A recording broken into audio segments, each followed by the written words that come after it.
time I look at you, ooh, there can be no mistake. I've got my ways out of time. Where you gonna run? 'Cause you love the games that I play. Next time, please don't bluff. I'll be so cold. I'll lead you into the fire. Ecco. Think by now you should know you'll go in. Living a dream. So far, so good. You know that I'm taking you. Thank you, guys.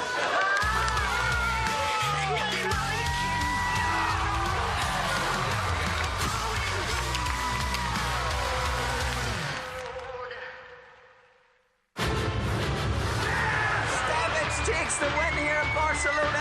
Jason Mercier, he went with his instinct, he made the call. There's the professional level, and there's the Ivy League. Sebastian Pauli coming to terms with what he has just achieved. Nicky Corrin has done it! 2 main event titles! Sebastian Mallets has gone from poker fanboy to poker champion. This is why people love the EPT. Hello, welcome to Prague and the PokerStars European Poker Tour, the final day of EPT 2022.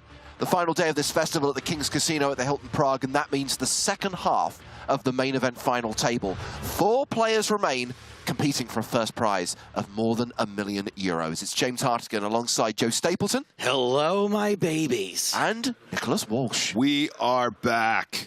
We are live. The trophy's on the table. The chip stacks are on the table. We are almost ready to go. And we want to hear from you over the course of the day, however long that day may be. You can use the live chat whether you're watching on Twitch or YouTube. You can use the hashtag PokerStarsTV on Twitter. One thing I would say is that there'll be a lot of fun stuff on Facebook and Instagram in the run-up to our live event schedule for 2023. Obviously, we've got the Bahamas, the PCA, and the PSPC kicking off the new year.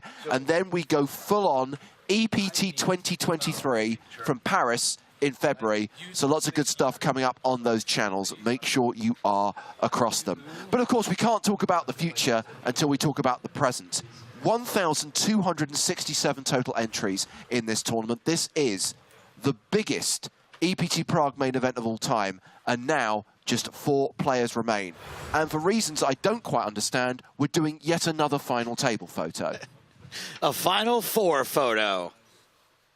Perfect. Jordan Sakuchi from Canada will come into today as the chip leader. Has a decent advantage over Istvan Pilhofer and Antoine Saut, who are tied around the 10 million mark, the 70 big blind mark. Junibara from Japan is the shortest stack, but with 25 big blinds, I don't think we'd say he's in the danger zone.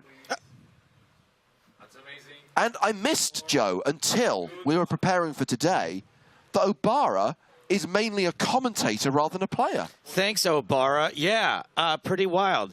Thanks to Howard Swains for getting that into Obara's bio. Howard compares him, he says he's Asia's answer to James Hartigan. Oh, wow. And now going to EPT Prague. I wonder if he has any idea who you are. Probably not.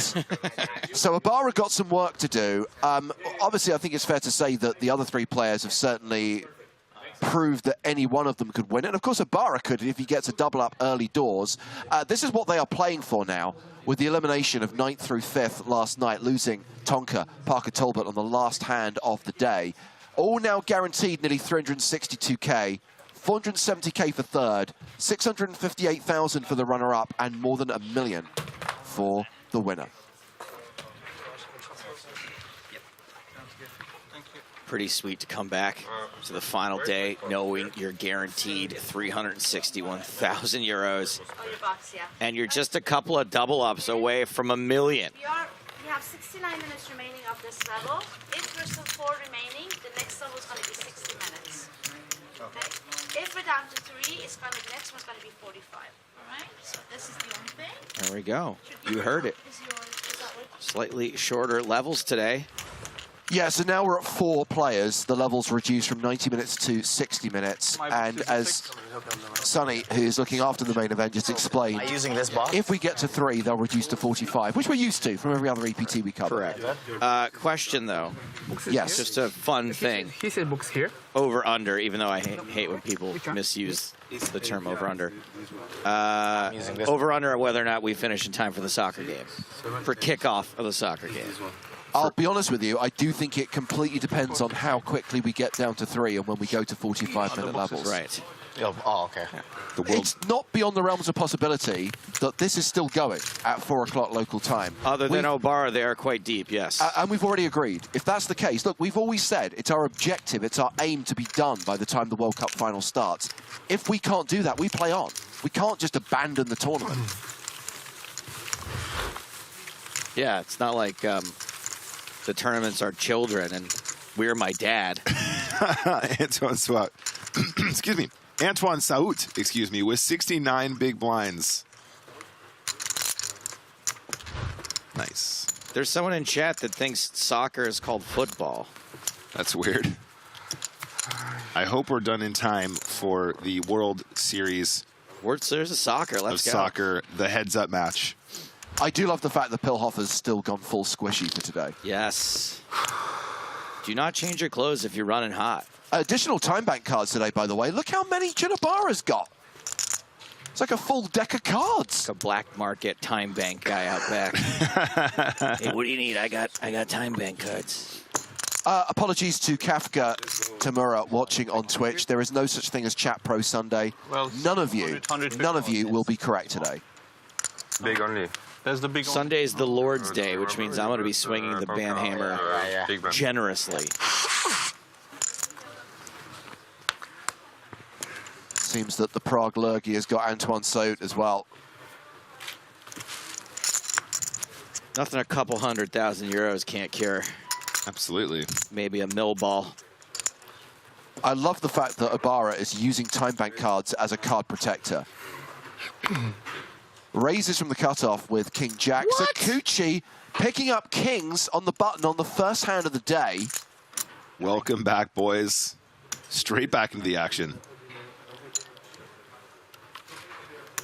Re-raises to 900,000. Blinds are still 100K, 150K. We'll play out the rest of this level. Got 69 minutes on the clock, I believe. I mean, this has just been a sun run for Sakuchi for, what is this, 6 days now? Yeah, I mean, absolutely. 7 if you count the first day we didn't cover.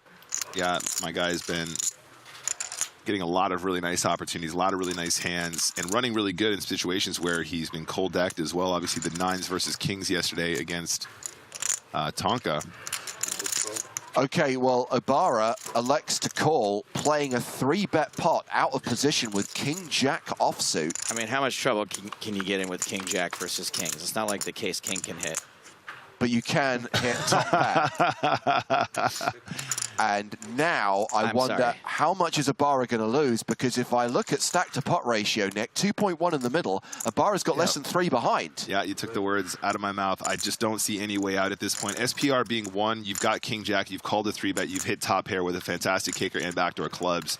You're just never getting away. I think we might actually see an elimination right off the bat here, guys. Well, he's not the Japanese James Hardigan, because Hardigan would get away from this.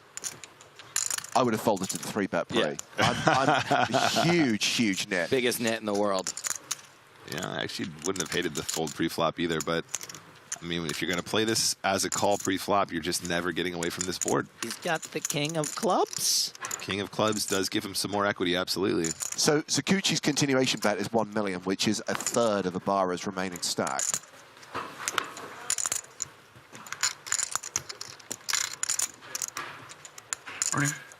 He announces all in. Sakuchi calls, and Ibarra is drawing thin.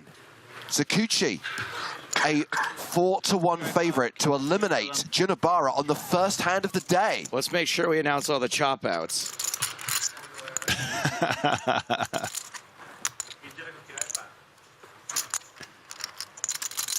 He's got all those time bank cards as well, guys. Does that give him a bonus in some way, shape, or form? Does he get an extra card? Nope.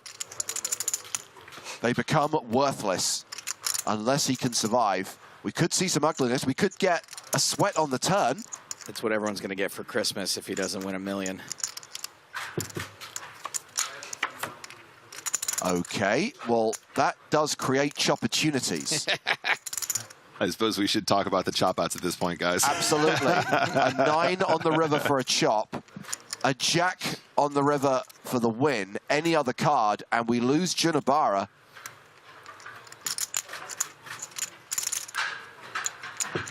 The river is a king. It's a set for Sakuchi. 2-pair for Ibarra, and he is KO'd in 4th place. And just like that, we are down to 3. Ibarra cashes for 361,950 euros. Everyone else now guaranteed the better part of $500,000. And Jordan Sakuchi extends his chip lead. Sayonara, Unibara. Thanks for the pay jump. No problem. I don't mind.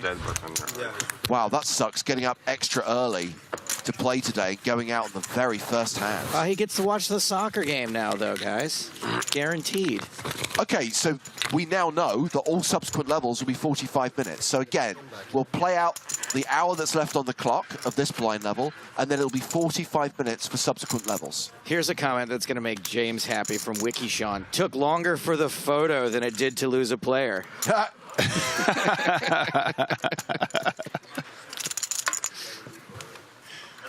In fact, I heard that they're going to pause the clock to take a photo of the final 3 now. Couple glamour shots, 20-minute glamour shots. One where they're laying on the table. One where they're all jumping in the air.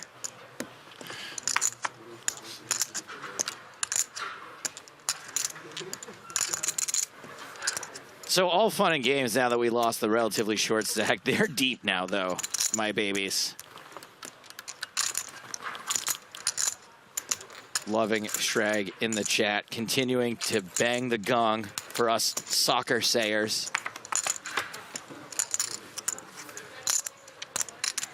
Okay, so Pilhofer versus So. This is a blind-on-blind confrontation. Second hand of the final table. First hand of 3-handed play. So with a diamond draw.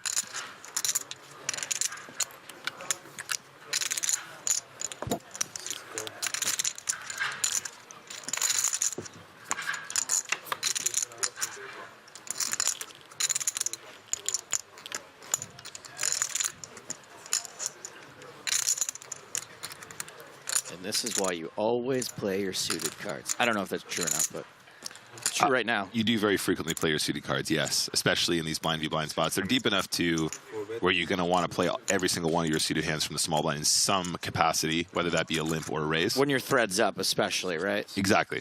Exactly. Okay, I'm actually going to be kind to someone who's being particularly unpleasant on YouTube. MH says, absolutely dumb of PokerStars to hold the final table on the World Cup final day, an event held once every 4 years. I would be more accepting of that criticism if the World Cup was taking place when it's meant to take place in the summer. But if the World Cup is in the winter, during EPT Prague, which has happened at this time of year every single year since 2007, forgive us for not making way for a football match. I think if you check the record books, you'll see that the EPT predates the World Cup by what? At least a couple of years. I mean, I think it's pretty inconsiderate for FIFA to hold the World Cup on what is obviously an EPT day. Exactly. I mean, obviously, we're doing everything we can to get the action finished so that everyone, the players, the tournament staff, everyone watching at home can enjoy the football afterwards. The whole plan is to be done by 4 o'clock local time. But equally, we all know less than ideal location, less than ideal time of year. It's like there's only so many concessions. Less than ideal sport. Sorry, look, in all seriousness, some people, what are you supposed to stop the entire world for today? Because some people got to kick a ball around? I think Strag has a good point in the chat here. Fun fact, there have been more EPTs than World Cups. So you tell me which one is bigger and more important. Yeah. Amen, buddy. Amen.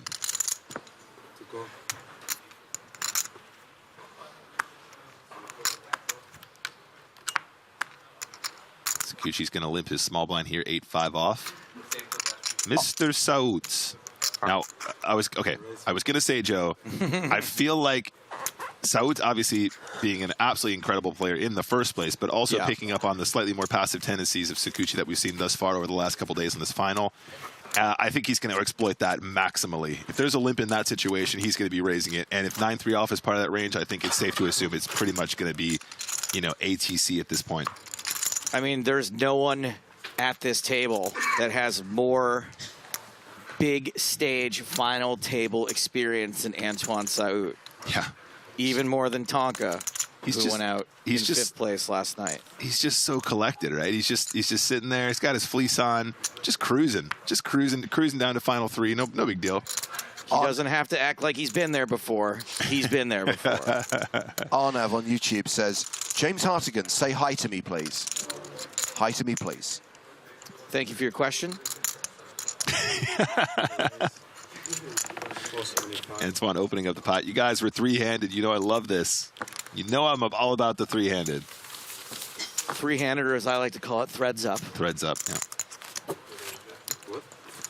I be honest with you, when we kind of came into this second half of the final table, I did posit the theory that if Ibarra went early, I don't think he'd go on the first hand, but if Ibarra went out early, that these three players might look at a deal, considering how deep they are. Well, he's out of earshot now. It's a good time to bring it up. I mean, no one suggested it. Yeah.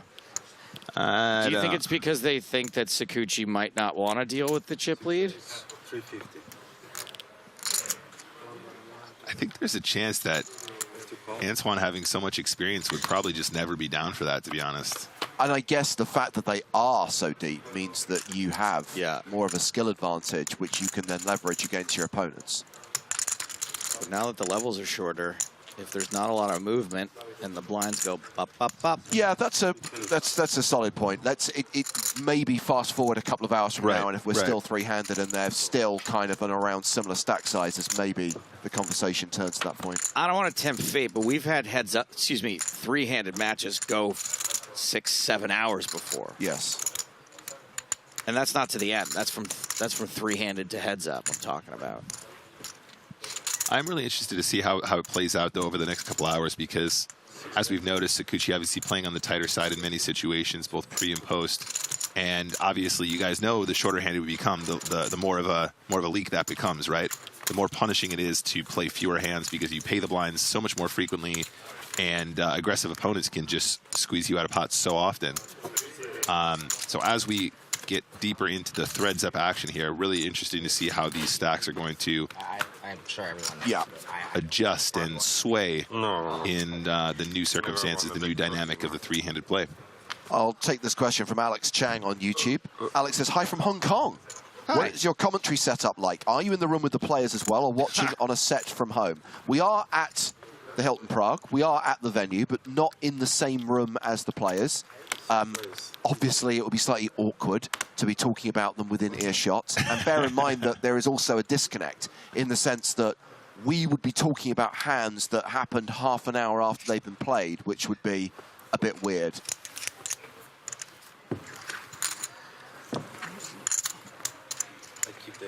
Yeah.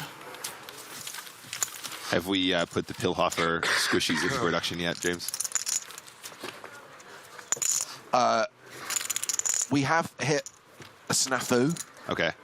Obviously, we need him to sign on the dotted line. We are going to need a licensing deal. Yeah. Okay. Apparently, you can't just use someone's likeness and do whatever you want with it, which I was very disappointed to find out. You can't? No. What if you just call it Hungarian Poker Pro?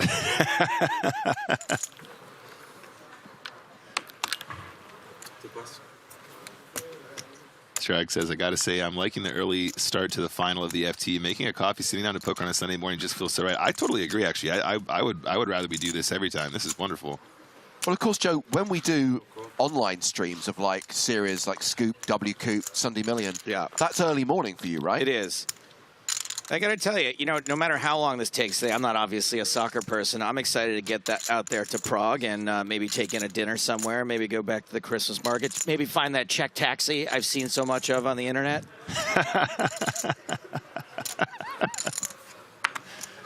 Don't we all, Joe? Don't we all? I told you, I saw that taxi at Pinewood Studios. I thought you saw the English version. Yes.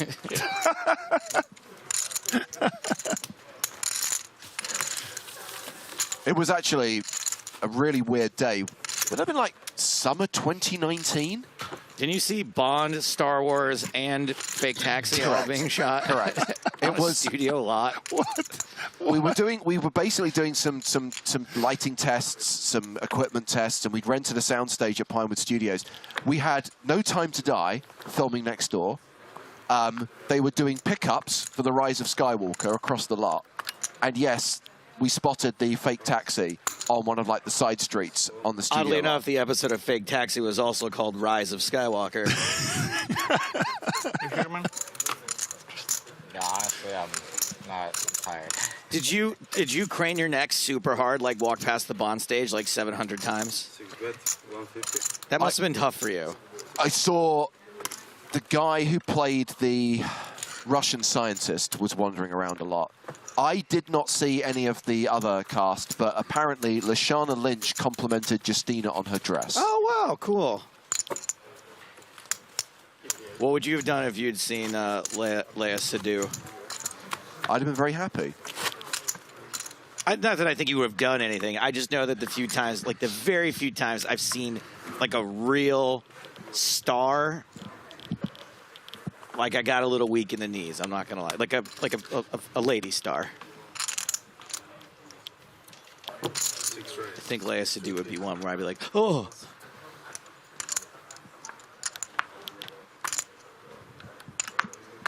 Pilhofer opening on the button with ace-king. Soat in the big blind with 3-4 of hearts. Or 4-3 of hearts. We had that debate yesterday, didn't we?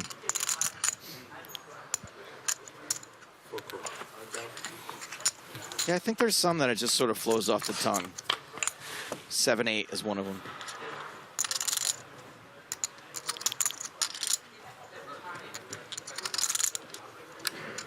Go check.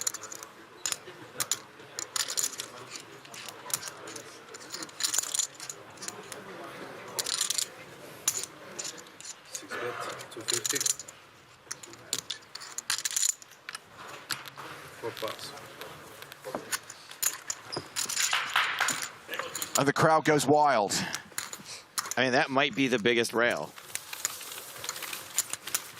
Water. Oh, thank you. Anton, give him some of your Evian.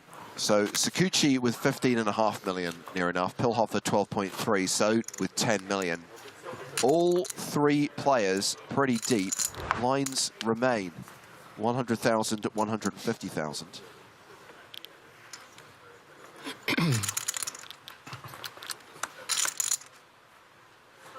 Sakuchi on the dealer button with ace-4 off. 15.43 milli behind. You're basically always going to want to play this, especially at this effective stack depth. Pretty much any ace on the button is good. Quick shout out to Travis, says, I don't know why I'm still up, but I'm watching from Vegas. Almost 3 a.m. there. Shout out to my mom in the chat. Everybody say hi to Lisa. Hello, Mrs. Nick's mom. Diamond on the turn gives Pilhofer a flush draw, but it is a pair now for Sakuchi. I love that. Good morning, chat. And my boy. He's my special boy. He's my son. He's my special boy. Hi, Nisha's mom.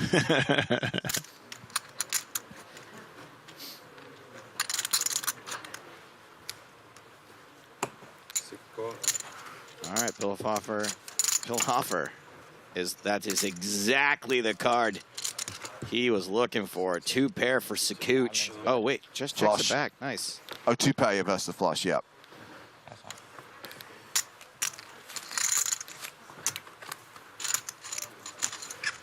Rastlin asking if there's been any deal conversation. Nope. Other than us, we talked about the prospect of the players doing a deal, but the players themselves haven't raised it as a subject.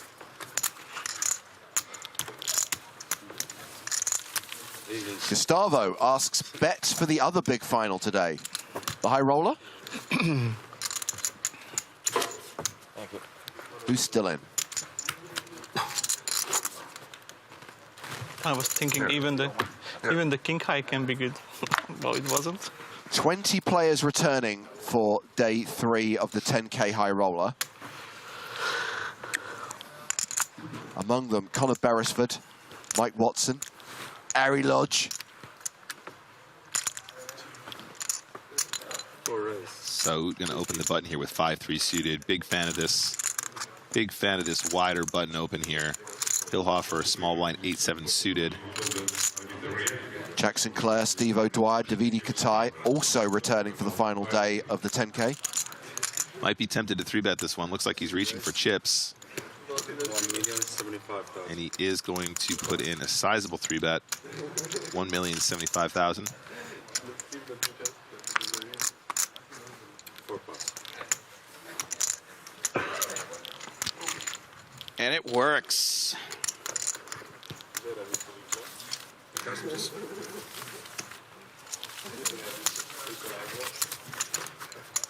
was a huge coffee spill at breakfast this morning. Pilhofer walked by and the hoodie just soaked it all right up.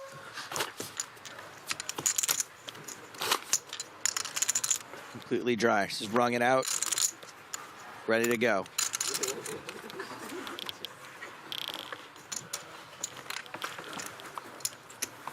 He is on the button. King 3 off on the button for Pilhofer. If Pilhofer wins, Joe, and you get to present him with the trophy, you've got to give him a squeeze. I don't know if I can do that. I want to know if he squeaks. Would you say the same thing if Gail Bauman was wearing a fluffy hoodie?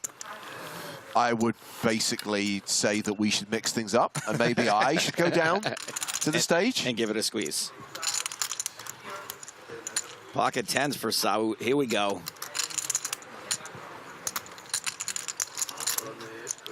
Nine. 900,000. Love this size from position here. Don't have to go for the full 3x when you have position. Sakuchi is going to come along. He is Omega dominated here. Sakuchi with the Spraggy. Ace-7 offsuit. Really affected Sakuchi all that much in the past to be mega dominated.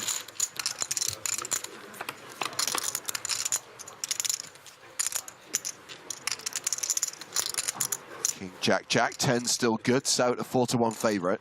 If anyone can counterfeit 10s, it's Sakuchi.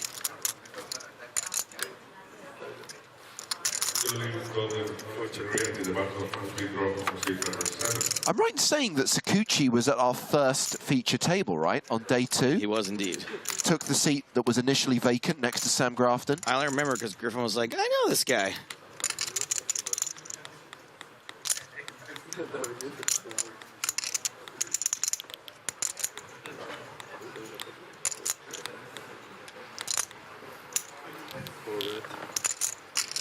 $475. Bet on the turn and a take it. My mom's figured out how to use emotes in the chat, and I've never been prouder. Great. Yeah. That's how she felt when you figured out how to use a toilet. Well, I raise your mum using emotes. I finally taught my mum how to send a text message on a mobile phone. Oh, wow.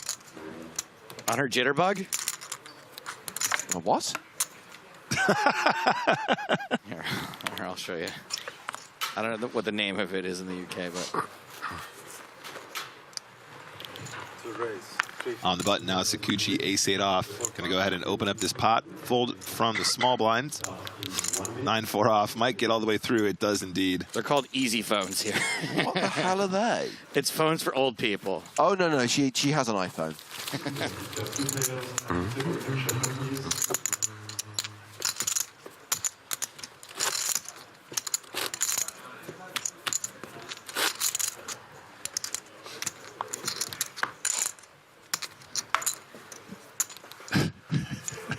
I love you, chat. Someone has to. Hand number 15 here in Prague. Antoine Saout on the button, ace-5 off. Going to be raising this up, I imagine. Makes it the absolute min, 300K. Pilhofer folds, and a defend from the queen-8 off from Sakuchi. Like this defend. Seems reasonable. Board is 8 high. 8 high flop. Top pair for Sakuchi.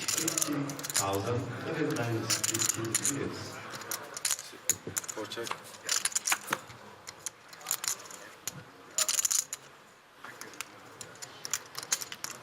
Too bad. 250. Sakuchi still running relatively hot. I think when the flop goes check check, I prefer a larger lead on the turn from Sakuchi here, Joe, because you really want to punish the cards, the over cards. You want to punish the spades in particular as well. Sometimes you'll have a hand like ace-5 of spades where you can definitely get way more when you have a really strong top pair. And just immediately checks the river. Again, I wonder if he might have missed some value there. It feels like a spot where you can definitely put in some more chips and probably get called by some random 6x, some deuce x, some 3x, even some like ace highs that have a flush draw on the turn or something like that. But he's not the most aggressive player, no, Sakuchi. absolutely not, and it's working for him as well. It's he's just finding good spots and getting paid. So we've just got the 2 chip denominations now, right? The red and black 100Ks and the yellow and red 25Ks. Those are the ones.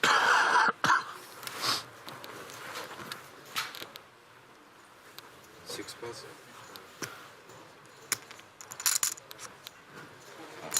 To go.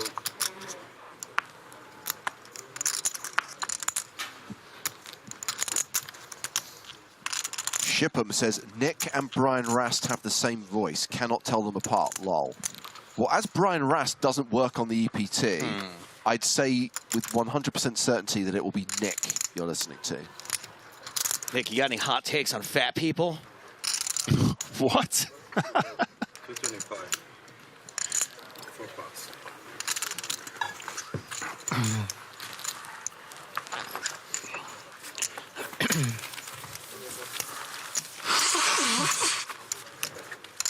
Oh, Antoine, what did you guys share a beer earlier this week? I empathize. Well, we probably both came into contact with Griffin.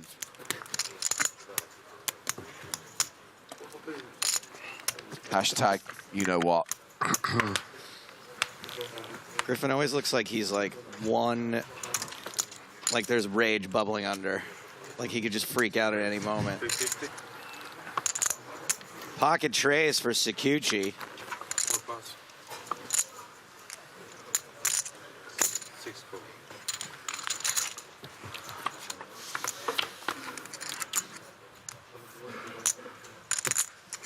Six 4 misses pretty hard, although an 8 would make 6-4 the winner. The dummy end. 6 Too bad. 250. 2 live undercards, a bad straight draw, a bye-bye. With today being the last day of EPT Prague, it stands to reason that it's also the last day of mini EPT Prague. Oh, right, yeah. That means just 3 low buy-in MTTs left to play.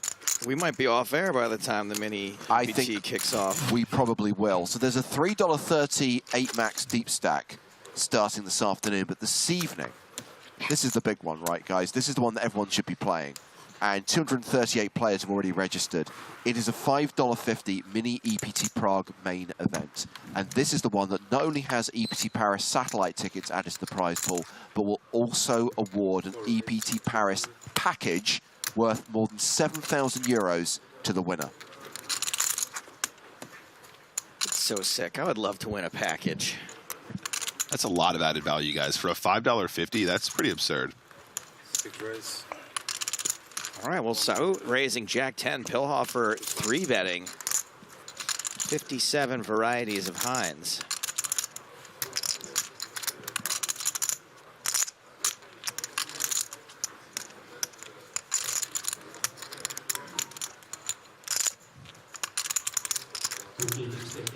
Ketchup, mayonnaise, and mustard.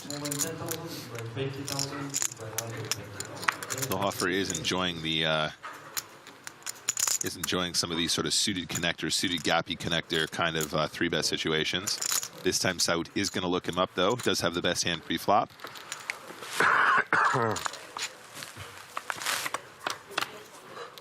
And away we go.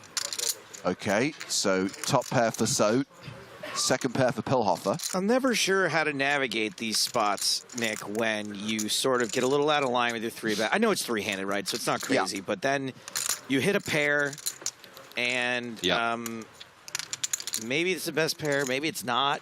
Yeah, this is, I talk about this on stream a lot. Like, it's kind of the same dynamic as when you're like blind v blind, your opponent limps a small blind, you raise as kind of a bluff, but then you connect in kind of a medium way on the flop. Yeah. It's almost sometimes better for you not to connect where you can just bluff your ass off, right? You know, like flop, turn, river, right? When you actually have some kind of like medium showdown now, it can be difficult to know what to do. I think in this particular dynamic, 3-betting from the small blind, I think you continue just to protect your hand because you will have the best hand with the 7 quite often. So you like a protection bet here? I think so. Saying. Yeah. Okay. So I really like to continue from Pilhofer here. I think that's exactly what you should be doing. I mean, if you're not going to take it down right here, right now, it's really difficult. I mean, what's the alternative? If you check, you're pretty much giving him the keys to the Lambo. You know what I'm saying? That's true. So it actually sort of applies in this case. It actually does kind of apply. Yeah. So it raises to 1.4 million. Over asking, is Pilhofer from Hungary? Yes, he is. Used to play poker professionally, but then in 2017 opened a hotel and restaurant on the southern bank of Lake Balaton in Hungary and had to survive the pandemic, but says the business is now doing well. Still plays poker from time to time. Recently won a huge tournament in Budapest, and here he is now in the top 3 in EPT Prague. And if you're going to book yourself a room at Pilhofer's Hotel in Lake Balaton, make sure to use checkout code STAPES for free breakfast and a copy of USA Today every morning. Okay, so there was a raise on the flop, and Pilhofer did make the call. Interesting turn now, giving Pilhofer a gut shot to go with his pair of 7s. I wonder if Sout slows down on the turn for fear of running into an overpair here, right? This is a 3-bet pot. And it could be that Sout goes, well, I don't want to be barreling off into like jacks, queens, kings. I think a continue is totally fine as well, Joe. I'm just saying, you know, this might be something going through his mind at this point, given the He's certainly going to consider it. Yeah. Oh, really considering it. Do you ever just have a feeling that they don't have an overpair? Is that a thing? Sure. Oh, you were right, though, Nikki. Don't worry, Joe. I have to take the other side. It's not as interesting if I go, okay. 5, 6, 7, 8. Hold on. 3. Nope. Okay. It's just Okay, but what I will say now, Joe, is if Pilhofer checks, then given the action on the turn going check, check, I wonder if he finds a value bet now. But honestly, I'm not sure. I think he probably plays it safe and does the check. He does indeed. And Sout will be taking his pot. Very, very considerable pickup. There was a lot of chips in the middle there. 5.2 million chip pot heading in the direction of Antoine Sout. A player we've talked a lot about over the last few days. Probably the best known, most accomplished player remaining. 2 World Series of Poker main event final tables. Made the FT at EPT Monte Carlo in 2016. Obviously originally from France, but lives in London, so he continued to play online in the global player pool. And is a regular on the European circuit. Canary Wharf, that's pretty close to where I used to live in London. 6 raise, 350. Nice part of town.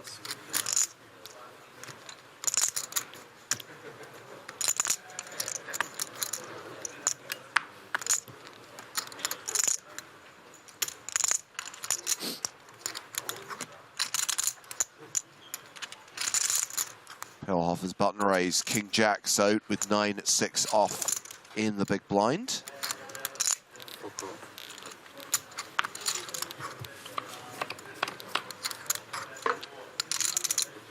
And we have got 8-7-4 flop.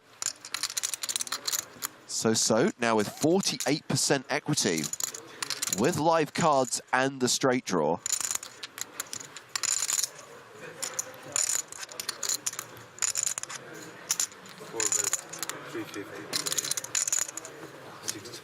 And that bet from Sout will win him the pot. Well, we just had 40 minutes of analysis from Niche.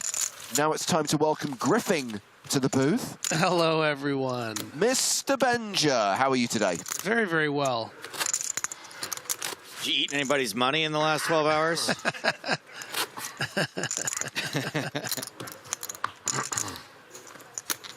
Going to present that trophy today, plus a 7-figure score for the winner. I hope that it's not chocolate under there because it might not make it. I haven't taken anyone's food in the last 12 hours, but I will say, passing our producer here, I was looking at that banana for a second, but I decided not to take it. I thought it might be a trap.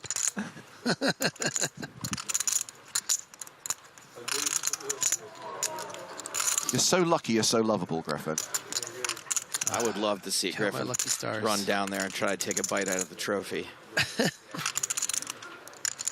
No, I know it's not edible because I have one just like it at home. Ah, all right. That's good. Good comeback. Okay, Jack 9 versus 6s going to the flop. Ooh, baby. And it's a set for Soat. Who doesn't love a set? Always bet your sets. Especially against a player like Sakuchi, who you know is not going to... Ooh. Always bet your sets. Street flash potential. So what, you want to bet the set on the flop and get no action? Correct. 4 bet, 200.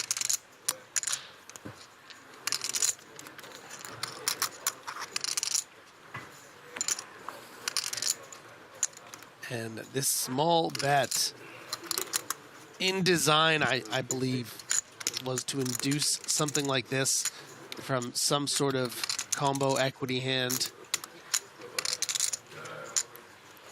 Now, are you happy about getting raised here on the 5-6 on the coordinated board? Yes.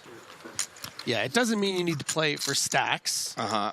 But it just means that you're probably in the face of a bluff in a pot that's not going to get crazy inflated, that it's going to risk your tournament life in that, you know, ICM jump from second to third.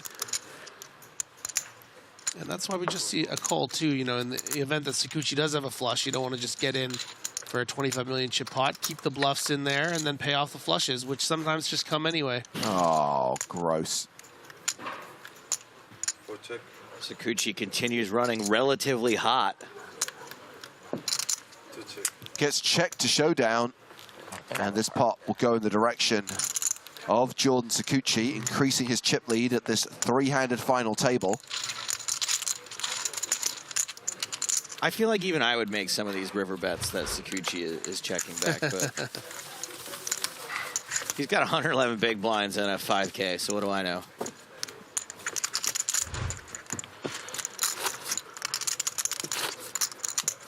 Abenazar says, what a bad play from Sal. Griffin, what day is it today? What day of the week? I think it's Ben Chat Sunday. And it is not Chat Pro Saturday. Thank you for your comment, Ebenezer, but you're banned.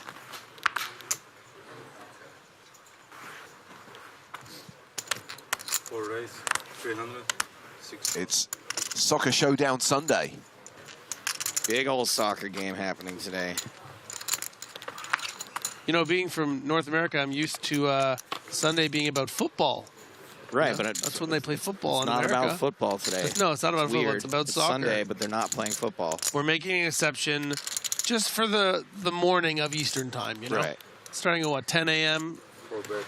back in the U.S.? Yeah, the football comes later. And then football will come After on the soccer. After the soccer. Yeah. 4.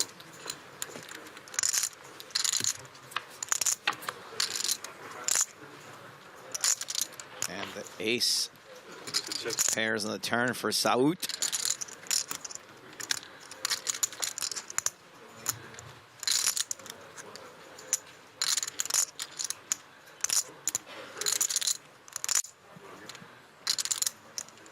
Sakuchi with no outs, but hit a set on the river. 4 bet. 625, 650, 2 plus. I like when people call American football hand-egg ball. Because by that logic, Yeah. football would be a ball in the shape of a foot. So reminder that once we are wrapped here in Prague, the next big live event on the agenda for us and for many of the players here will be the PokerStars Players No Limit Hold'em Championship. The PSPC now a month away, starting January 30th, part of PCA 2023, which starts on the 22nd. All 5 days of the PSPC streamed on Twitch and YouTube, plus 5 days of the PCA main event. So we actually kick off 10 days of live coverage on January 25th. 10K PCA main event, followed by the PSPC. What a way to start a year. I mean, we're calling it start a year as if it's some far off 2023 sounds like the future. That's like 3.5 weeks away. Correct. 350. It is not far off at all.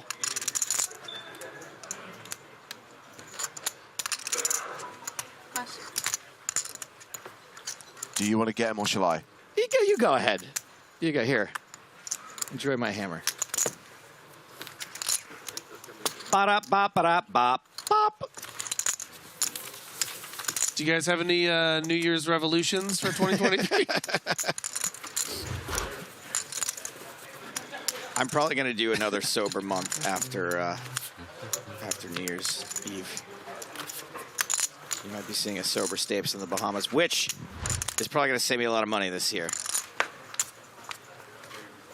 When I check out of the PCA, usually my room bill is usually around third place money.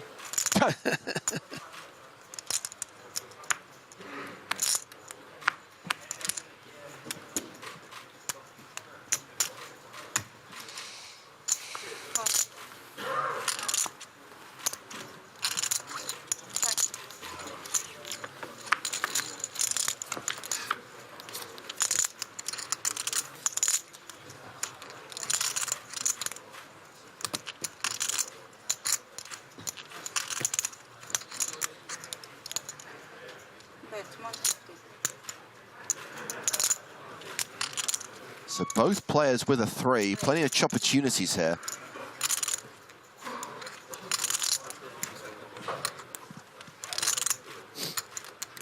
So big blind's 150K? Correct. And you want to get this done by 4? I think the big blind is 200, isn't it? Nope, 150K. It will go up in about 20 minutes' time.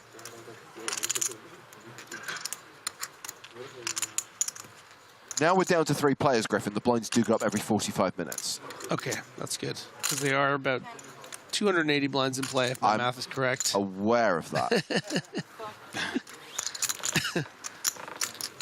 Well, this could be huge. Both players with a 3.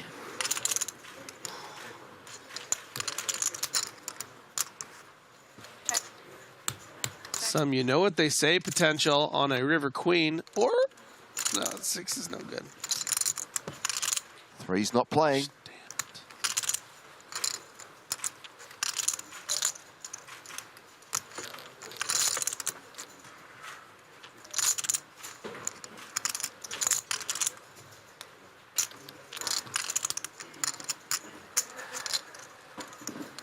Said at the start, guys, that there is the possibility this does go beyond 4 p.m. Obviously, we'd like it to be done, but we can't guarantee it.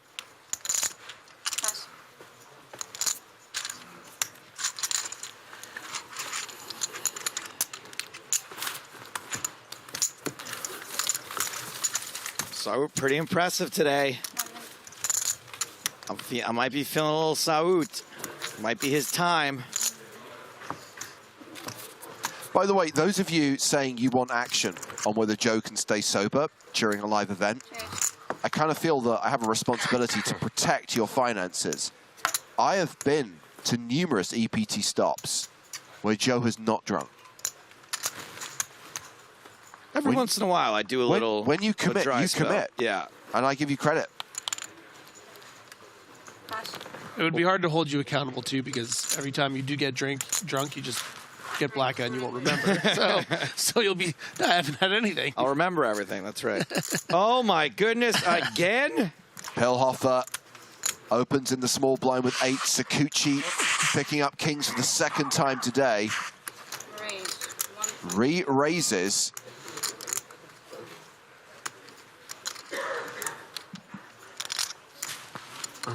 These situations are so brutal in threads up poker because you can't fold. Can't fold the 8s. But when you're this deep, you can just call. And I imagine that is... And then never see a flop you like. So Pilhofer commits another 800,000 chips. 2.5 million in the middle, going to the flop, which is Jack 9 deuce. Another wonderful flop for Kings.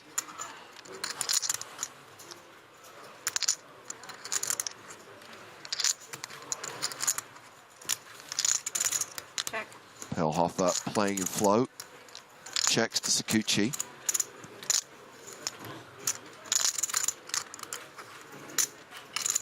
Million? Sorry? Million? 1 million. Bet of a milli.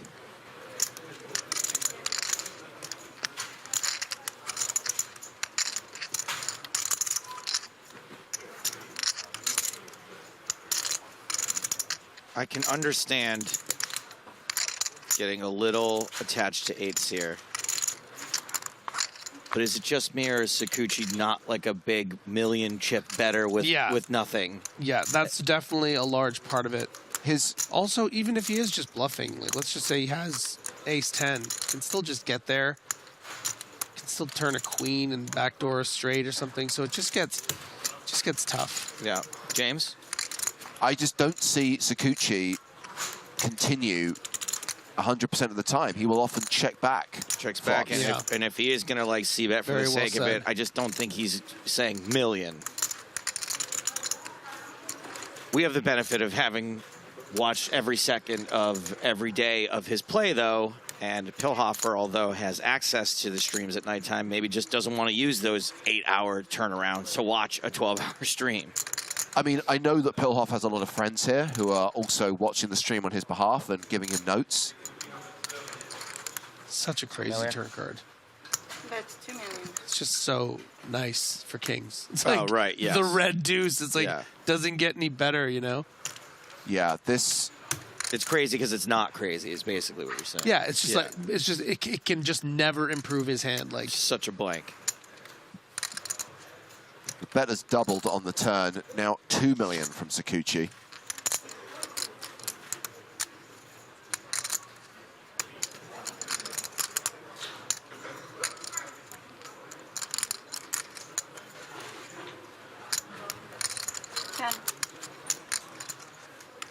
AJ Fig says Sakuchi would have to continue ace king, ace queen, ace 10 in position most of the time. 8-8 is a fine call. AJ, I think what you're ignoring is the fact that even though the book says you're supposed to do that, and a lot of players would play that way, we've been watching Sakuchi for 5 days now, and he does not always play that way. Yeah. Also, who reads books anymore? Nerd. What a nerd. Paper. Ugh.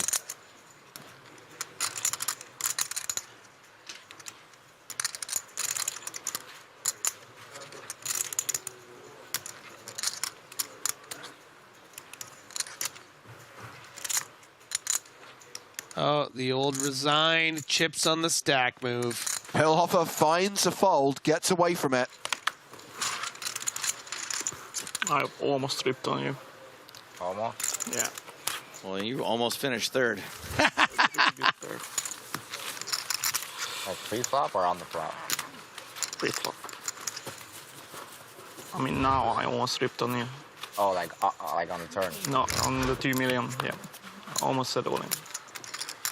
Oh, well, now you said it. Is that binding? You played like king or ace king like that. I will see. You'll see. I just don't think Sakuchi plays ace king, ace queen that way. Information right now. It doesn't make any difference. A little bit. Slight. No, you see 8's 3-handed and it feels like aces, right? You're like, oh, this is so strong. And a lot of the time it would be. It would be much stronger against lots of other players in that spot.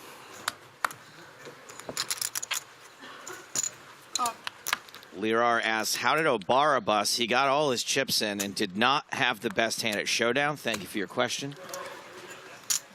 Good little comment here on Twitch. Griffin Benger is a good commentator. Hi, Mom. All right, 500. 5? Bucks.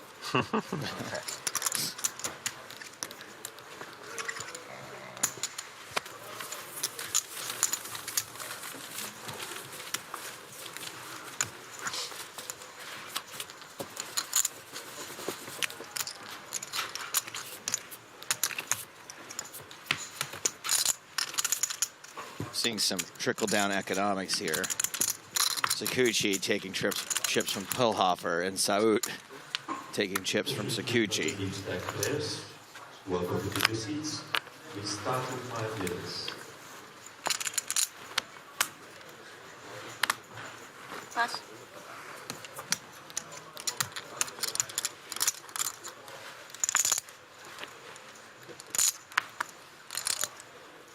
Poker Raven says, I got trafficked here from Joe's tweet. That trophy looks great. Maybe not the word trafficked by Joe.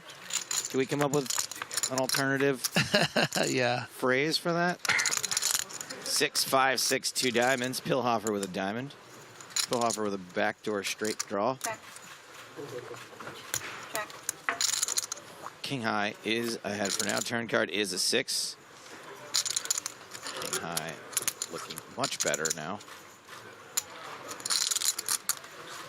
Sayut. Bet 150. Pass. You know what kind of had its moment and never came back? I don't know, actually, maybe this was just more of like a... No, it was a gamer thing. Remember when people used to say woot? Woot, yes, I do remember woot. When was the last time you heard someone say woot? Before today. Not a lot of wooting anymore. No. Right? Nobody woots anymore. I think it's because no one's happy about anything anymore. And nothing to woot about. There's no wooting because no one's celebrated anything in years. Everything's terrible, grim.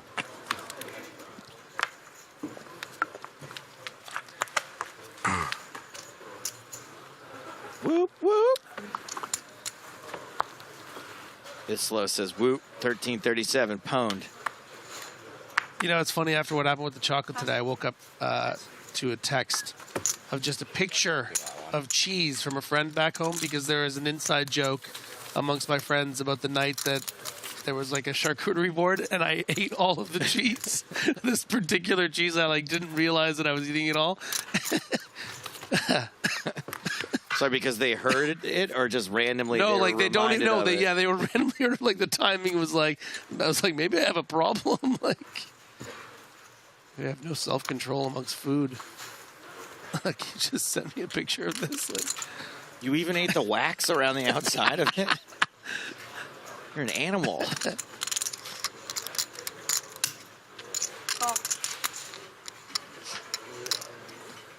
Good question from J-Mash. It might get you banned, J-Mash, but asking if Joe knows about leet. I remember leet speak. Yeah. How do you spell leet, though? 733 L33. No. 133. 1337. Oh, or I'll 1337, also accept L337. Yeah, okay. Check. But I definitely learned about leet speak from reading about it in a magazine though, and not experiencing it for myself.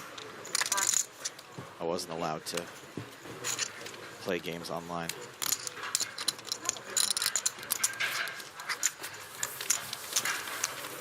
Yeah, so pwned and wrecked and stuff, Jess Alice, I feel like that was even after. That was a little later. Yeah. I mean, wrecked came way later.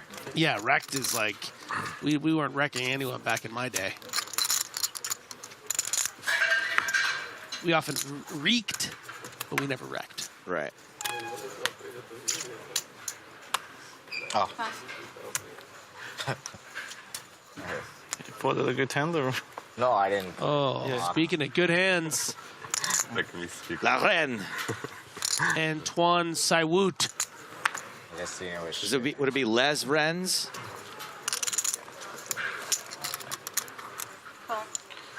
It's so easy to limp in these blind levels.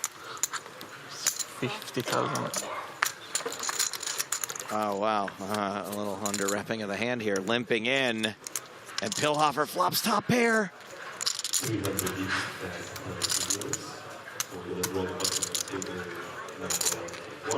Top pair, no good.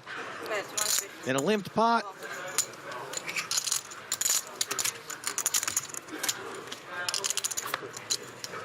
No help for Pilhofer on the turn. Well, a little bit of help to maybe pick up straight on the river, all right, but fair enough. But still you. quite behind. Picking up by 4 extra outs is going to do some wonders. kind of feeling for Pilhofer right now. Obviously, he had the 8s versus kings. Now he's got this top pair versus overpair situation. It's really tough to not lose big pots. Three-handed play with hands like this. Yeah, you're just so high up in your range with top pair and a straight draw here. Limped pre.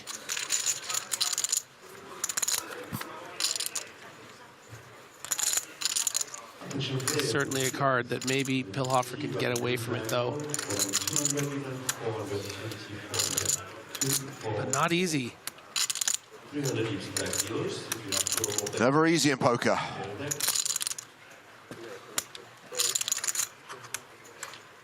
Because when you really break down Sayut's range, a lot of the barrels are going to be some clubs sometimes, but also a lot of bluffs, right?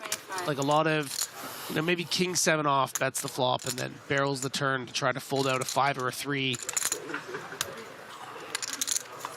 Maybe something like queen 4, bet the flop, bet big on the turn.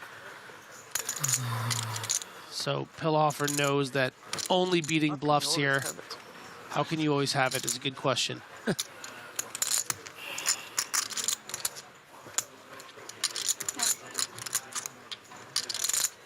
Really nice sizing here from Sayut. Not too greedy. And Pilhofer can't get away from it. Makes the call, loses 1.8 million to his opponent.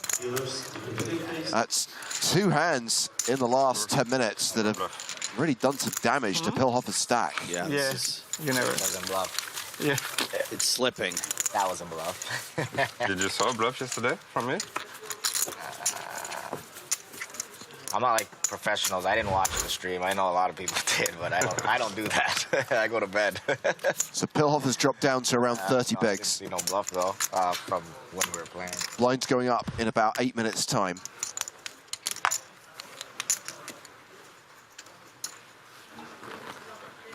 We will obviously roll straight into the first of the 45-minute levels. After that, we will take our first break of the day. Oh. Check. No, Blind v blind, unraised pre. maybe a continuation standard. Pilhofer with the wheel draw. Zakuchi with top pair.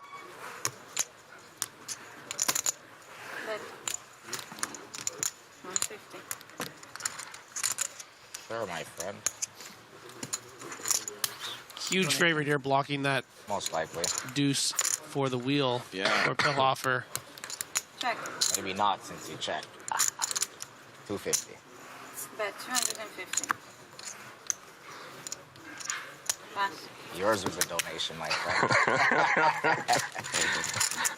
Hey, straight draw.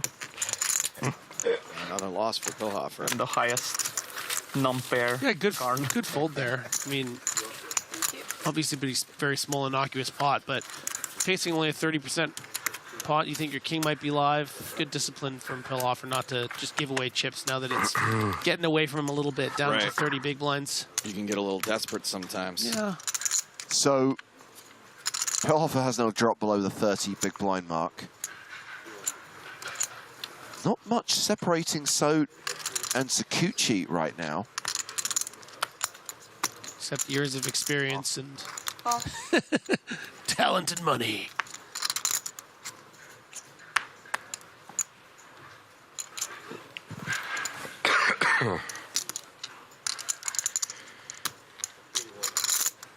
Check.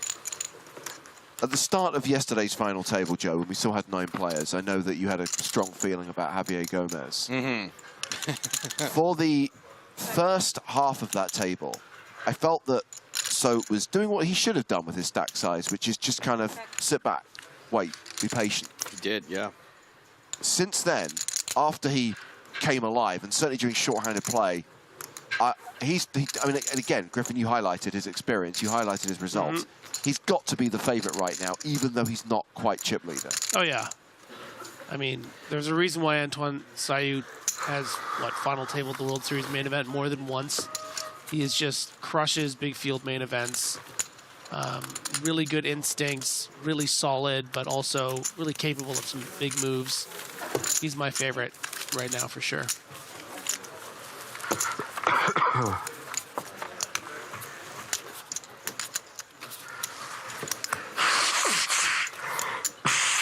So 4th on the all-time money list from France.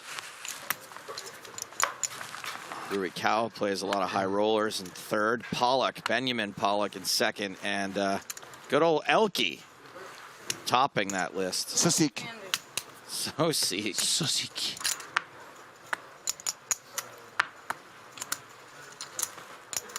Former PCA winner, right? Indeed. Where we are going next month. The Bahamar.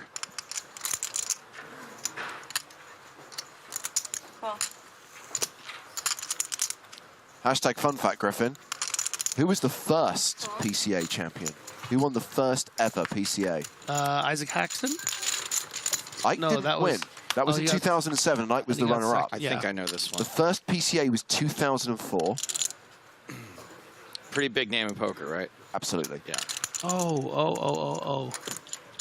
It was not at a resort. It was on a boat. Yes, I know this. Check.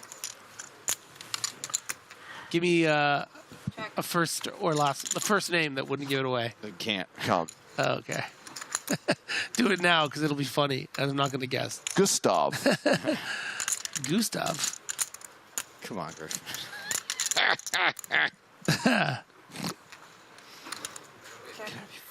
I just almost swore. Gustav, who's that? What would be a nickname for someone named Gustav? The Goose? An abbreviation. How would you... Okay, what's a nickname for Joseph? Oh, Gustav, I see what you're doing. Okay. This is my detective work here. You guys ready for this? Yeah. I got it. Gus Hansen. Hey, it's like Griffin after the confession figures out who the murderer is. Sorry. Gustav. That is his name. I guess you're right, yeah. No, look, don't guess I'm right. That is right. He's Gustav. I mean, he's Gus in my phone. I don't know why. I just lied to everyone. I don't have Gus Hansen's number. I don't know why I lied. I'm sorry. It's okay. Sometimes we say weird things after we make a mistake when we're embarrassed. We scramble. I have Phil Ivy's number, but he's probably changed it. I wonder if I used to have 4 or 5 numbers for Phil Ivey. Yeah. 2 pair here for Antoine Saut.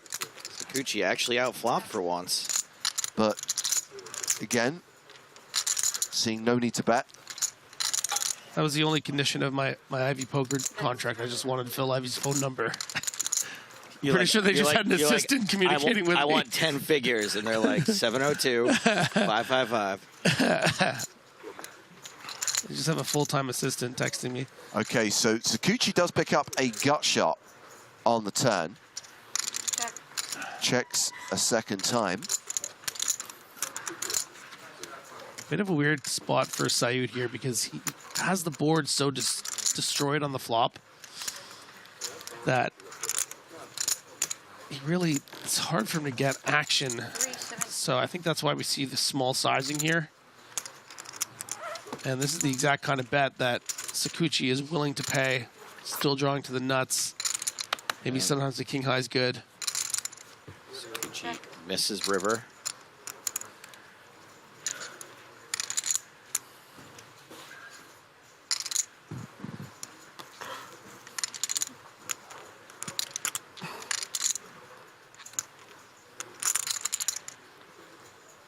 So you might get a little greedier now that we've gotten to the river like this. Maybe thinking, okay, Sakuchi could just have ace-5 and be willing to call, upwards of 1.3 million. 2 million. Yeah, and that's why we see the bigger sizing, because later Sakuchi's just going to fold the 7x or the queen x, river to 8 maybe with a diamond combo on the turn. But if he has an ace, he might call upwards of up to 2 million. So.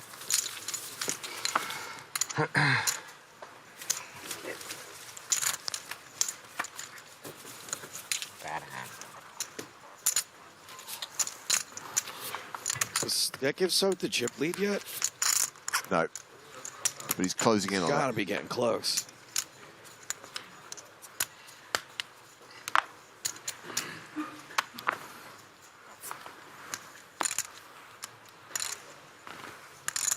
Pilhofer not going to play this hand. Sakuchi Raise 400. raises small to big with king 5 of diamonds. I'm not gonna lie, a French win here and then a French win in the soccer later would be pretty cool. Nice little parlay.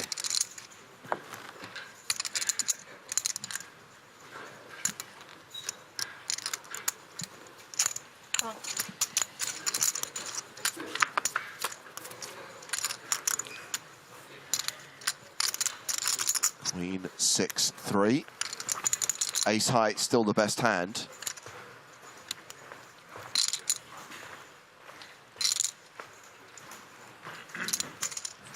Sakuchi continuing. 350k.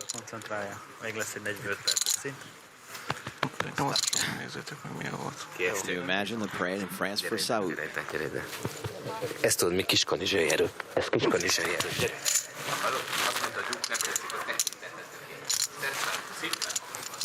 Queen of diamonds pairs the board.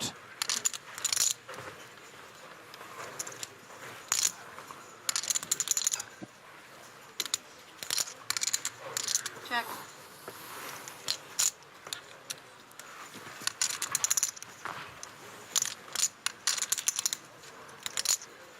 Check. Check, check on the turn. 4 on the river, so ace high good. Any chance Sakuchi tries to steal this on the river? I don't think so, because the king high is pretty strong as like showdown, and you're not going to really fold out a 6 or a 3 with action, or a rivered 4, you know, from the straight draw hands. So Saeed's just going to take it down with that ace high.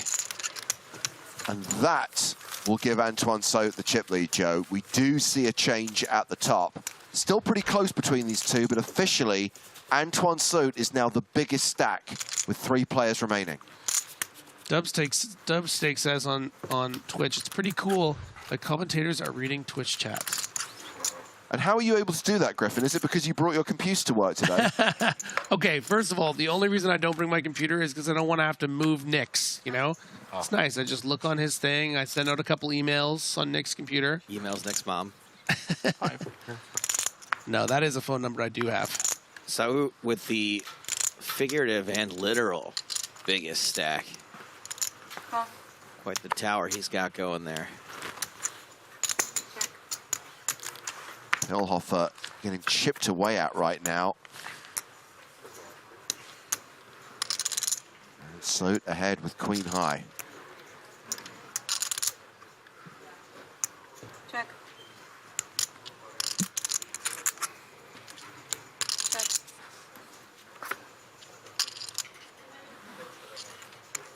Which opportunities emerge on the turn? Check. Check. Once again, it goes check, check. The river is a deuce, so the queen's playing.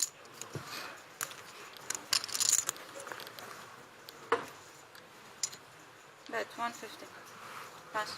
And min bet from Saut on the river wins him the pot. Up over 17 million now. Bluntaruski on Twitch asking, what does a deal mean? Now, technically, the money that's left here, first, second, and third, that's the player's money.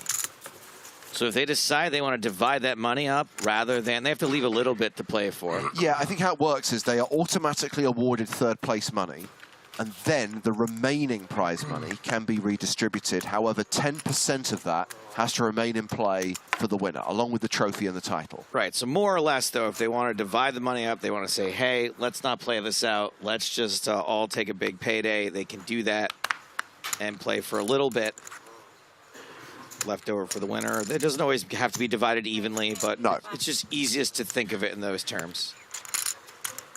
As long as they all agree. And look, again, comes up every time we cover one of these events. I know there are people who feel that it ruins the game, that it destroys the spirit of the game. The reality is, if the EPT didn't facilitate that, if we didn't do it officially and oversee it, that's when you get backroom deals being done. It would happen anyway. And unfortunately, when you have a backroom deal with no one from the tournament staff overseeing it, that's when players get screwed. Yeah, so what happens is, at times in the past, people will agree to a deal, but when it's not official and the tournament isn't handling it, then you stop playing as hard, you get your money in, you take a flip, and then somehow you don't win. Yeah. And the person who gets the big check, they go, what deal? I mean, obviously, Griffin, I know that there are some major live events where they have this kind of public statement, no deals allowed. But we all know that if the players want to do a deal, they will find a way. There's also something very sexy about a backroom deal. There's often cigars, you know, you're making. So it's great that the, you know, staff can help out and help facilitate that. Keep it clean, you know?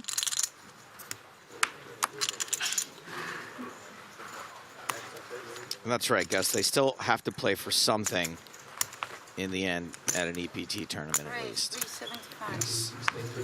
I mean, interestingly, I think the reason, and we discussed this earlier, why we're not seeing deal talk right now is they're relatively deep. The skill element is there. If it gets shallower, why would you let variance dictate who gets 470K and who gets $1 million? Because you're a sicko. The luck element increases as the blinds go up.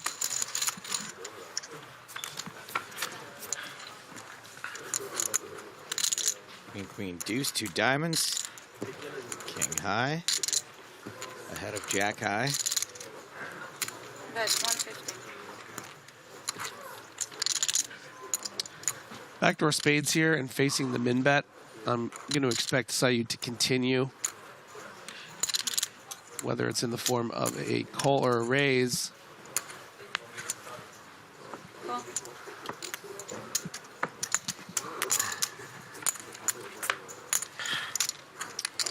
Eight of spades on the turn is a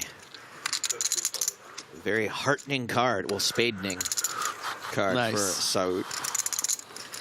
The spadening.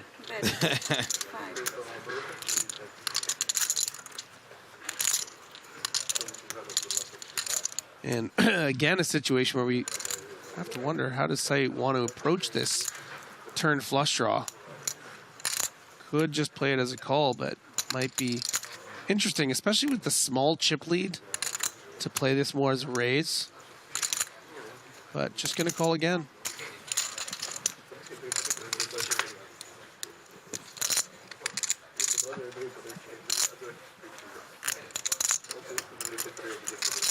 The blinds went up, right? We're now at 100,000, 200,000? No, still 150.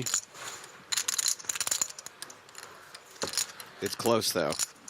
Jack, shoot him, please. King high. King high, good.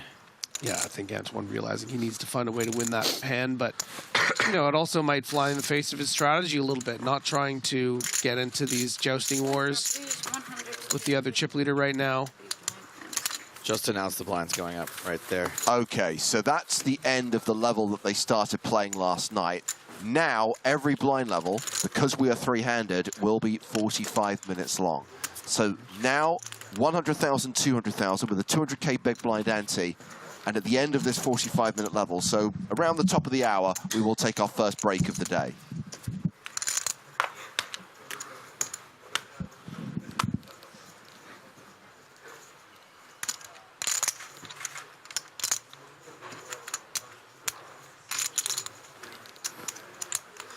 Raise, 450.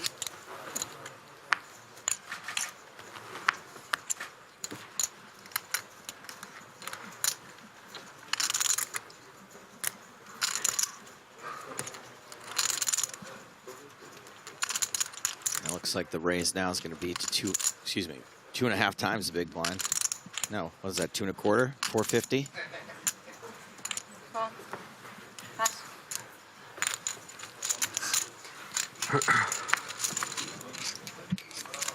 So makes the call.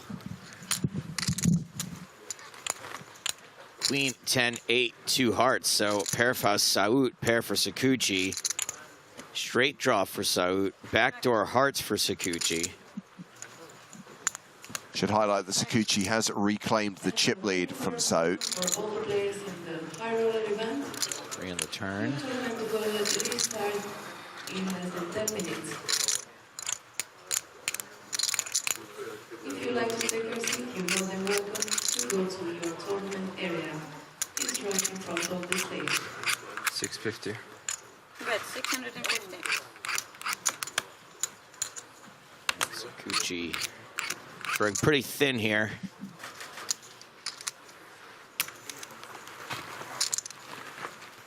Ooh, is gonna stick around for one more street. Sticky. It does whiff the river. I'm pretty happy about top pair on this board, I think. No heart on the turn of river, no straight card on the turn of river.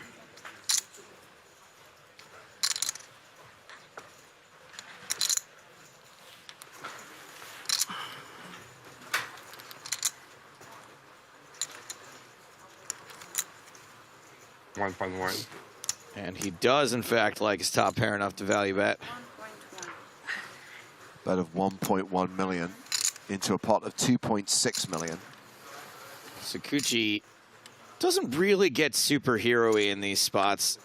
You could level yourself into thinking, oh, all the flop draws missed. King Jack missed. Hearts missed. All those random jacks. Third pair stayed third pair.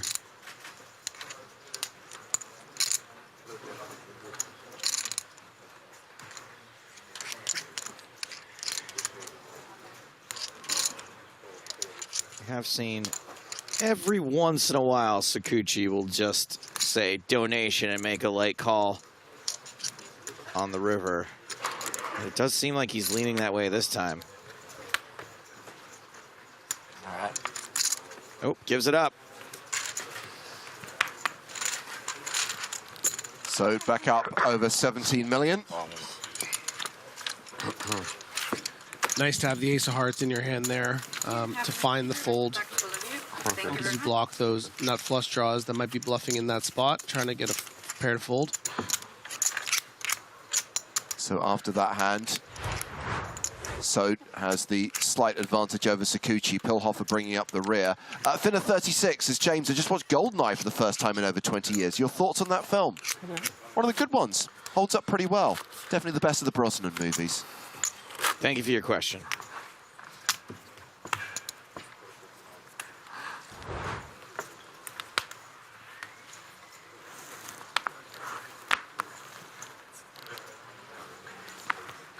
Good time to welcome another one of the great poker minds that we happen to just have on the side of good. We just happen to have him on our team. PokerStars Team Pro, Sam Grafton. Hello, guys. I paused there for a second because I know you're not like this, and this isn't a needle, so it's not going to bother you, but you were chip leader overnight in the 10K. Sure. Dusted that off pretty. No, okay. Not pretty. Did you cash or no? No. Okay. You paused in case there was something to hype me up. Look at this. The guys at the table obliging. They don't want me to have a dull hand. They want more attention drawn to my 10K blow up. Top pair over a very strong second pair.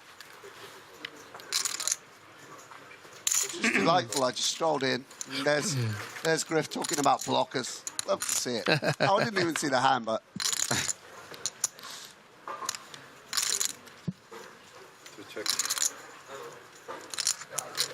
We have Bradders 55BB saying, Mr. 5 Million.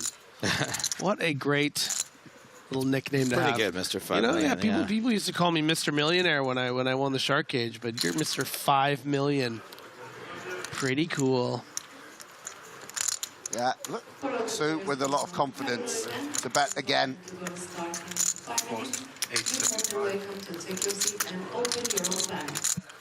Yeah, as far as turn cards go, pretty good. Obviously, it is going to give 3 of a kind to some of the 4s that Sakuchi might have, but you know, feel confident going for value, being up against a lot of 8s and some draws that have not completed. And this pot's pretty big. 4 million now.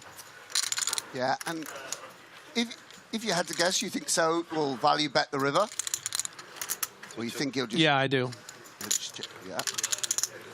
Yeah, he's done a pretty good job of I think he's going to run the risk of course, running into the odd Jack 9 or Queen 9, but yeah.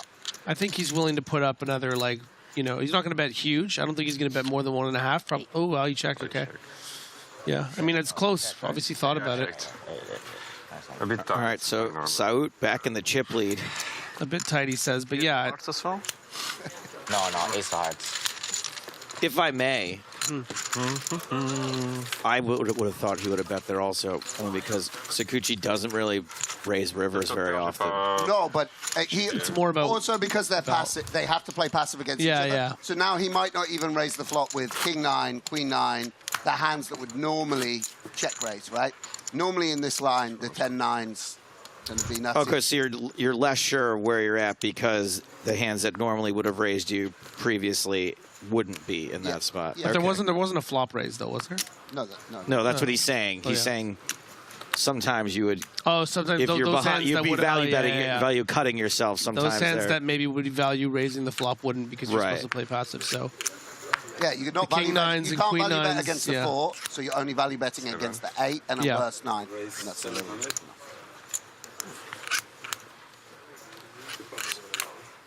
I mean, imagine. I'm sure you've already talked about it in the broadcast, but how experienced Saud is at this point in his career. Yes. We played a little, actually, the Luton high roller, 2K high roller. Actually, like about 2 months ago, we played a final table together, and we were sat next to each other. Yeah, I was chatting with him a little, and yeah, and you know, I'm a very experienced poker player, but even me, you know, 2 World Series finals, all this, you know, he's sort of a London reg actually in a way, Antoine. Really? He's lived there so long, yeah. So and he loves the game, and you know, grinds hard, and so you see him in every sort of 1K. 3, 8, 7, 5. a real pro. He's going to limp in with Queen 7 suited. Pilhofer with Queen Jack suited shoves. That's going to end this hand.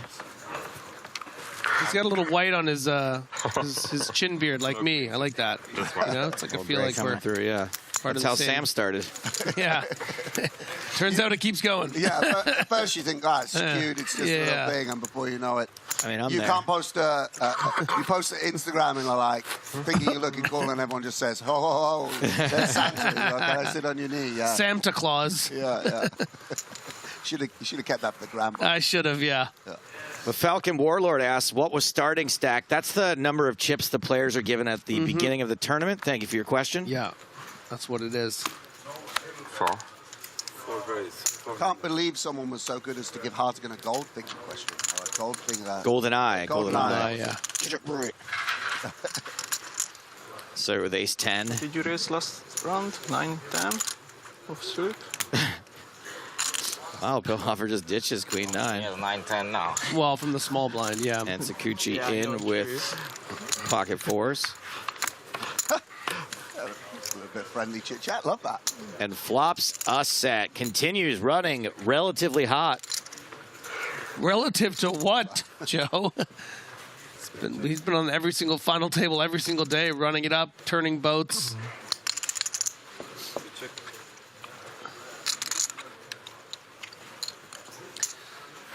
And gets bet into. Yeah, a little protection here from Sayut. Trying to just fold out the hands with equity. 9. And once that happens, gonna very comfortably fold. 9. Bye. Oh, bye. Oh. No. Okay, there we go. No. Just Alice J says turning sailboats into a full boat is a skill. Nice. I like that. Solid. I'm just going to put that in my notebook for the TV coverage. Thanks, Jess. Oh my God, you're really writing it into a notebook right now.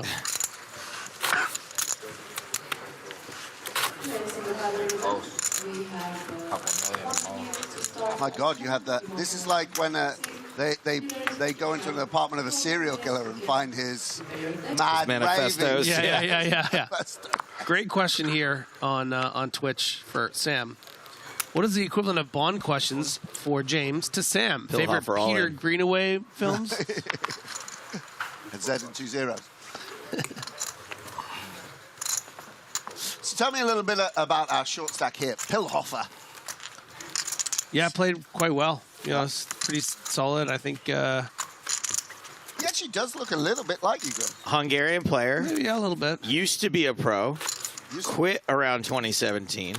What happened? Hasn't made any glaring errors. That's for Bitcoin sure. run-up. Became a hotelier in Hungary. Nice. What's a hotelier? Like a hotel staff or like someone who runs a hotel? Owner of a hotel. Yeah. And has recently made a triumphant return to poker. Just won a local Hungarian tournament for like 60K or something within the last few weeks. And he's the guy who folded the queens. Ah, yes. You hear about this hand? Yeah, the king. Yeah, King's. I'm an idiot. Just kidding. Probably would have had more chips. Instead, he short stacked on the final table. What a dunce. And we've decided that his hoodie makes him look so cute and cuddly that we're going to make dolls.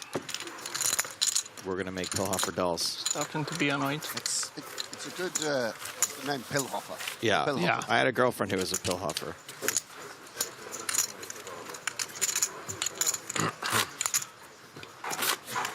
Sam's trying not to laugh. It's just because he believes you. I'm not lying. This man's exploits. It's just what a memoir it's going to be. Outrageous. Oh, it's going to be incredible. It's just mouse guards volumes are going to shrivel up. It's going to be twice as long. The Decalogue. And yeah, much more. And this. I don't know if you guys heard Pilhofer on the last hand said he's starting to get annoyed.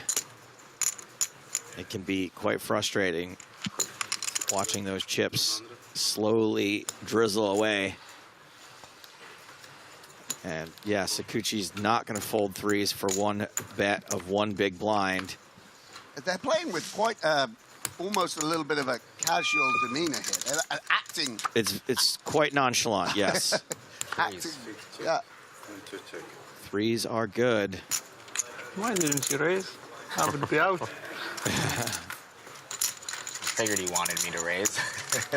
Well, if you raise, I You just don't strip. usually live. A little bit of strat chat. I wanted him to raise. It's Super. You didn't want him to raise. Jordan. No, I want him to raise four. No, raise Yeah, four. I'm not calling with these two pairs. But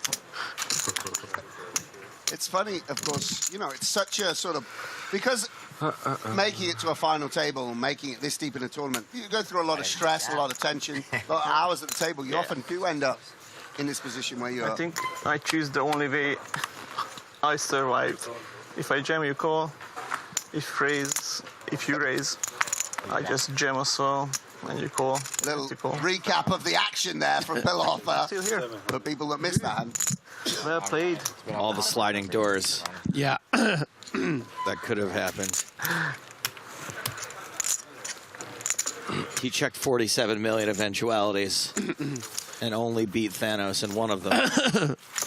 Was sliding doors an expression before the Gwyneth Paltrow I don't movie? know. I don't we know. don't know what Yeah. came first. You know what's crazy is the expression bucket list didn't exist until the movie I don't Bucket believe List. that, by the way. I don't believe that. I've heard that. I think that can't be right. Pulp Fiction wasn't a phrase before Pulp Fiction either. That was Yeah, What? but It bucket. wasn't? Yeah, but nobody says Pulp Fiction. People say bucket list all the time. Unless we're talking about the movie Pulp Fiction. Here we go, guys. Let's go. But you know this. The bucket list was like a 2010 movie. No, or come on, something. it existed before that. No, that's the whole thing on the internet. Is that apparently no it didn't. evidence that the There's phrase no existed evidence the before the phrase movie. existed before the Morgan Freeman movie Bucket List, right? Yes. So it's There we showing. go. Oh, Pilhofer finding a way to get it in. Here we go, indeed. 2 live cards, Queen Jack. potentially for third place. Tell him. Pass magas. Look. On the screen. Guys, it's an all-in. Pilhofer, yes, it is. Pilhofer not in terrible shape here. This is 20 big blinds. Pilhofer's. It is 18 big blinds. Yeah, this is a hell of a flip. A lot of money out there. A lot of money at stake. Flop is King Jack 7. Jack for Pilhofer. Clubs also good news for him. 88% chance. So it's going for the prepay. He did that earlier and ended up chopping in a huge spot against Tonka, right? Survive. Oh my gosh, was that against Sayut? I think it was. 3 jacks now for Pilhofer. Jack would be. Sayut officially drawing dead. Yeah. And oh my gosh. Well, a bit of emotion from Sayut. He'll be fine. But Ace on the river, completely redundant. 3, 6, 7. So not only does Pilhofer survive, but is quite healthy again.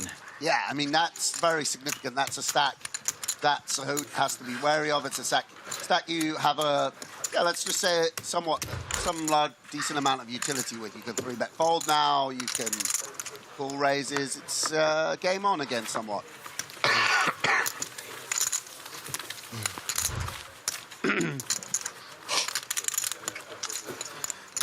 I wonder if that's a, I like to live in my little world of approved place. I wonder if Queen Jack is a call there versus the actual shoving range. You're going to dominate a bit of Jack 10 suited, Queen 10 suited, but it's quite close, I would imagine. Was 16 effective-ish? 18, I guess. I think... was it a 3.2? 3.675. Pilhofer announcing he's starting to get a little frustrated, obviously. He gave him fair warning. Yes. He's an honest man. I'll let you know, Joe. I'll be like, Joe, fair warning. I'm getting these jokes are beginning to grate. Please tone it down, and if not, I'm going to get it in a little wider. Sure. Sayut and Sakuchi this time to the flop. All spade board. No pairs. No immediate draws. 4-bet 300. 2+. And Sayut retakes the chip lead.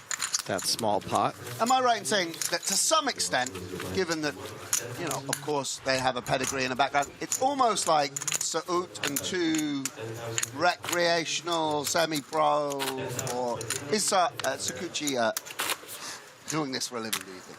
I don't think he's doing it for a living. And Yeah. it's sort of the things he says at the table, I don't know that he would describe himself as a wreck, but he says wreck things. Like, I did not watch the footage last night, guys. I don't really do that. It's not my thing. It's a bit of a wreck statement to make. 550. I love that. Yeah. Well, you'd be at home. All 3 of us, we know Griff would be reviewing the tape if he ever made it. I would be out partying and just spending the money I haven't won yet. Yeah. It's like me. I'm a recreational commentator. I still do rec things. Turn up a little bit late, a little bit unprepared. Like, what's going on? Which tournament are we covering today? Who is this? Yeah.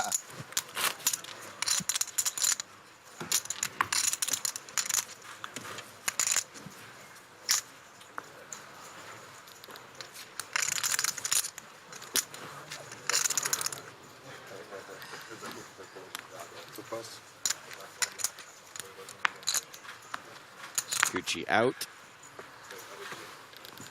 And ace 10 for Antoine. 7. It's always coming 7. 6 Yeah, I mean, this just looks like this is sort of feeling like he's in a good spot and ready. By the way, I'm not saying he's going to win it 50% of the time or more than he should, but he looks ready to go. He's looking confident out there. And, Despite this particular body posture, I agree with Sam. He's wearing expensive knitwear.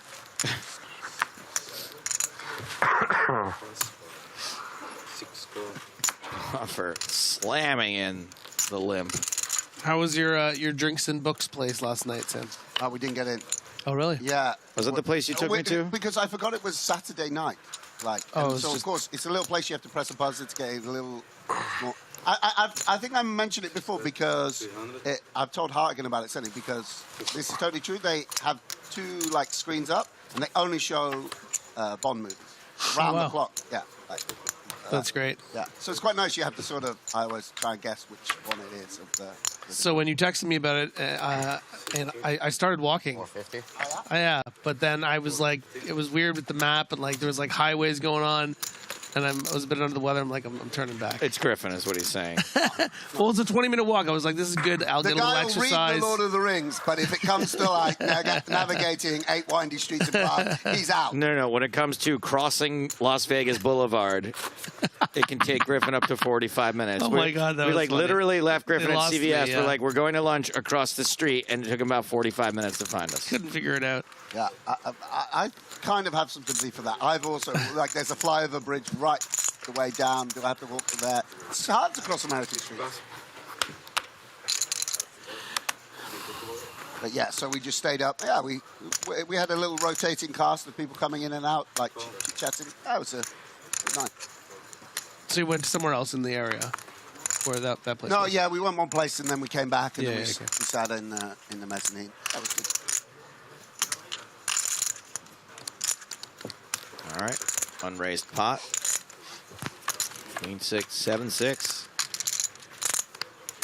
Ace, 8, deuce, 2 clubs.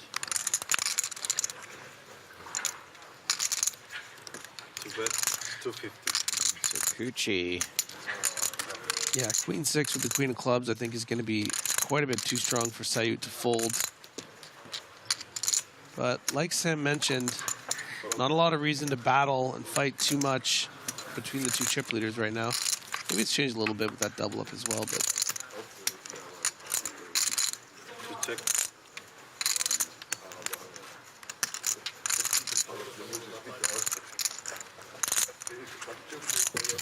like that Sayut check.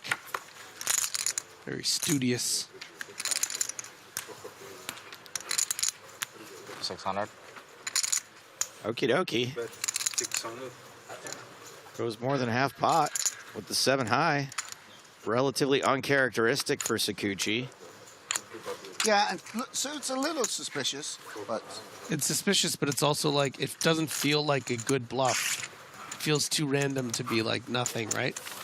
It's just, that's tough. It's like, this is the way people bluff, though. Like, the more disconnected the betting, the more, like, yeah. bluffing. Yeah. But you don't want a 6. Like, you want, like, queen, jack, king, queen 10. Like, the higher the cards, the better the bluff catcher, basically. Yeah.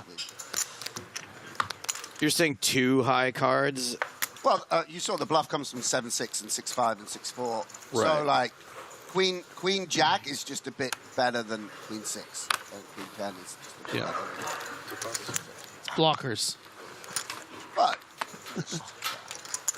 I mean, I'm sure that's a little bit of... Well, you guys know how I feel about blockers. Of course, for Saut, king 9. Ooh, and this might Pilhofer. lose Pilhofer some chips if There's a Sayut raise. is intending to play this as a limp shove for 30 bigs, which is certainly within the realm of possibility, and even more so, I think, facing a 4x. What do you think, Sam? I think that you have to take this spot, especially when he's as, like, depolarized as king 9 off. He can't know that fully soon. But it's just whether there's a sort of... you can see So doesn't really like it because he feels he's got a big edge here and he wants to just pick up pots. Yeah, Yep. that's why he's just going to And call. this is why he's doing it, yeah. Yeah, this is just a big sign of the way Antoine's going to approach this final. And we know this is a safe flop for Saut. Checks it to the pre-flop aggressor. Pilhofer checks back. Would really like to see a diamond on the turn. Instead, it's a 6. Yeah, and Antoine's showed a lot of confidence, just sort of betting that ace-10 when he felt it was the best hand, you know. And he will likely go for some value and protection.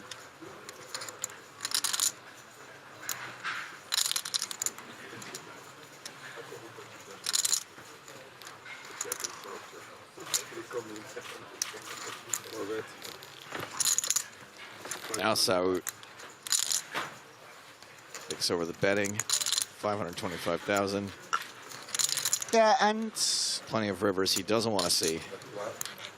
this is very modest sizing and almost sort of kind of exact hand strength. Yeah, wow. Gets the call from the dog, and rivers of 5. Not exactly a scare card for pocket fours. Yeah, weird spot for Sodes. I mean, I think one thing you might be hoping is it's like a king 3 or something like this, but he might just block again. You lose the minimum to 9s or whatever hand it happens to be, and you get called by ace high. And I think just suits confidence against Pilhofer, and that.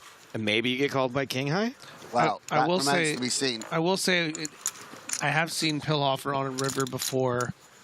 You know, try to use that nut blocker. Sure. So I think it's within the realm of possibility that we might see a big raise here. He's got to also, go. you know, but doesn't have a lot of room to do it. So. Yeah, and let's give some credit to Antoine there. You know, a cruder strategy, one I might have gone for, to shove the 4s.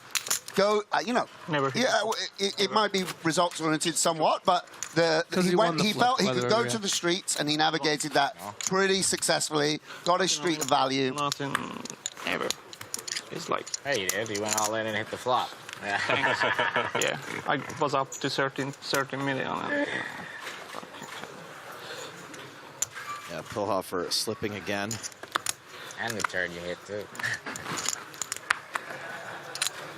6 plus. Watch when I have aces. Oh, 8 deuce, double That's down. about as far from aces as it gets. Yeah, you remember this kid knocked me out as well. In this event. Yeah, it was a bit of a call. I had 10-4 suited. Oh yeah. That cool. It's like you know, it's always the money's always going to go in there. Yeah. Like I dodged it pre-flop, but then when I hit the 4, but yeah, he seemed like I was sat next to him. Seemed like a nice lad. It's been cool. There've been a lot of been a fair amount of camaraderie. Yeah. At these feature tables. He's always using these long French words. Already? Yes. Yeah, 650. Please speak English, please. What is that, Latin?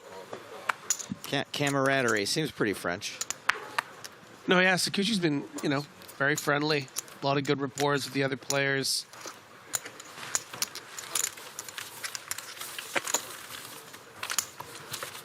Undersea Monkey says that 10-4 hand played itself, to be fair. Thank you, Undersea Monkey. A little bit of Yeah, solidarity. what was it, under the gun? Defended in the big blind?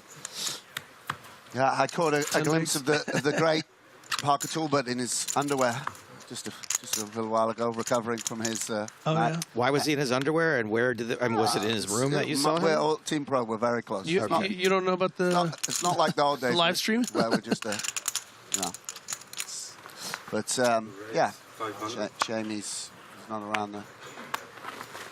4 plus, 6 plus.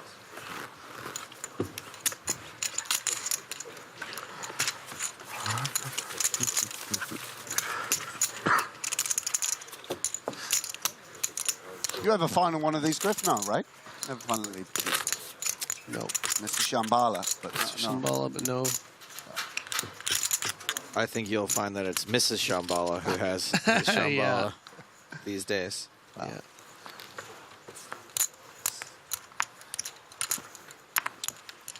Were you there? James was like telling me about that relationship of yours, and I could not remember that person at all. And he had to Google her and show me. That's weird. And I still don't remember. Wow. You had some wild years there. Joe Stapleton just missing. Yeah, what do you mean had? It's not past tense. And here we go. So again, wow, 3x. Just dumps it. And look at Anton really playing very confidently. I mean, let me be perfectly clear. No one has played more linearly like pre-flop than Sakuchi in the history of a chip leader in the EPT. Yeah. Like, he has not been 3-betting light. Like, it's very, like, if he's 3-betting there, it's because he has a better ace than you or a big pair. And So it's just like, I'll just wait to find out what he has later when he's... There's not a lot of guesswork with Yeah, Sikuchi, yeah. no.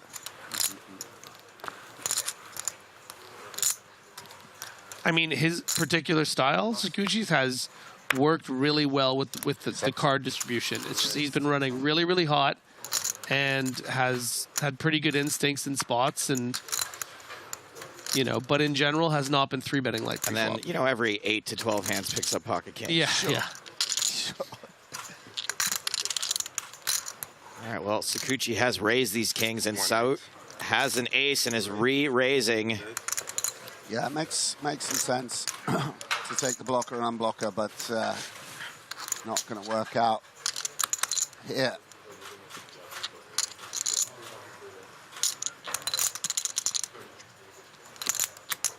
And, yeah, and playing this and jams. Wow. 4 plus. Yeah, and playing this ace-3 linearly from a small blind to big blind. I was almost happy. Let you guys go.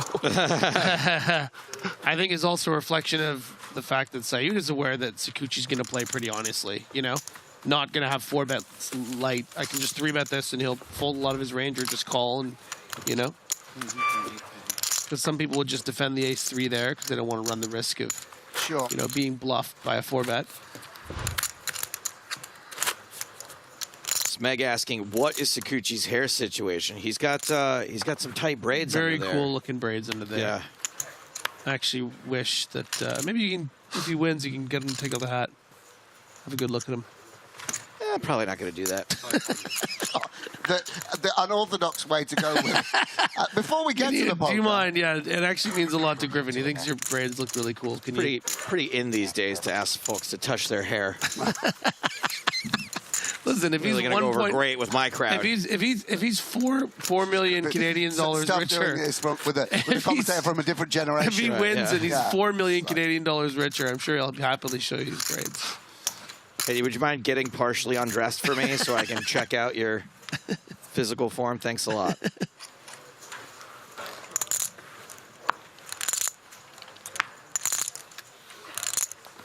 Four plus.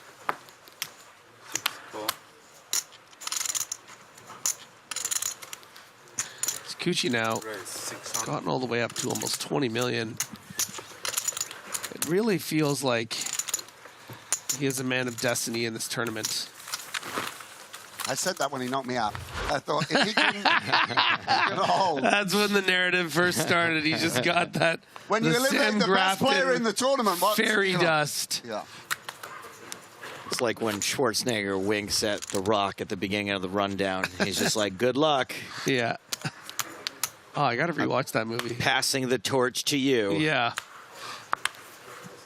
Just whatever you do, don't do superhero movies. Whoops. Pilhofer, again, showing a little bit of emotion.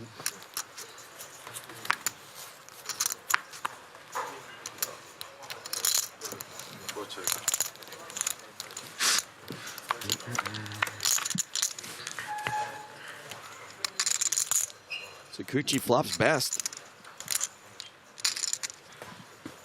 2-bet, 200, 4 bucks.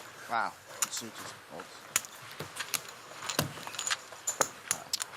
Oh, this is going to upset Griffin. Olo says, speaking of The Rock, I had the chance to watch Black Adam yesterday. Decent flick. Shazam. I just read an article about how The Rock refused to be in Shazam 2, even though he is supposed to be a Shazam villain. Wow. Not big enough. Huh? Doesn't like to be second fiddle. Oh, and he unfollowed the Warner Brothers and the Black Adam account on Instagram. Really? Yeah, because it bombed in the box office, and now he's being all cranky. 2 plus. And we're finding with a lot of people in this world that absolute power corrupts. Absolutely. Yes. And this is, of course, all tied to the fact that now Henry Cavill is no longer Superman because Black Adam failed. Are they rebooting the whole thing again, or what? Yeah, the whole DC universe. Led by James Gunn, yeah. But it's weird because there's 3 movies still to come out of like this, Oh, like really? the remnants There's of a the new Shazam, Snyderverse. right? Yeah. All right, here we go. We'll pick up the action here. A pair of 8s on the turn for Saut. And that is Flush almost draw. a flush. Yeah, for Pilhofer. All red, 4 red. as they say in Ocean's 11. 6 bars. Pilhofer Yeah, Pilhofer's ditches it. playing kind of honest in how he looks and how he's approaching things, you know? His Yeah. emotion is starting to show.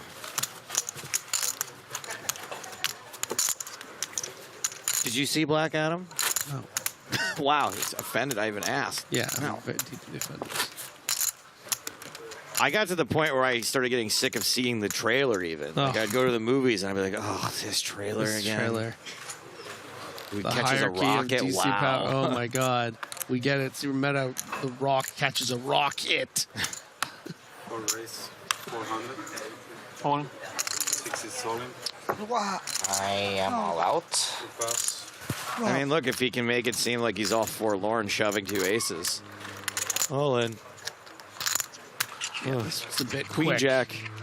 I would have liked to have seen, like, I guess a flat is a bit unorthodox. Wow. on And by the way, Anton's 17 considering it here. Yeah. Yeah, Like, that's what I mean. like he just thinks he's picked up on the body language. I mean, this could be Pilhofer- part of the snap shove because maybe the Queen Jack, would be in the range. yeah.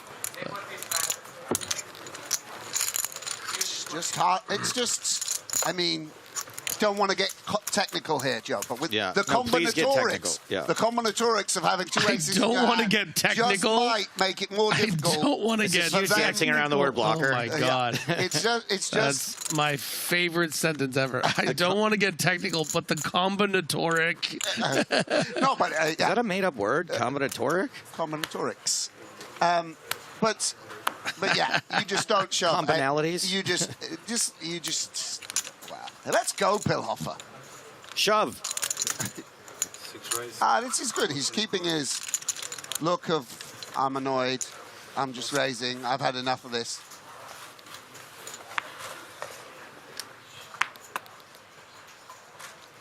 Combinatorics mean a jack is less likely to come on the flop than.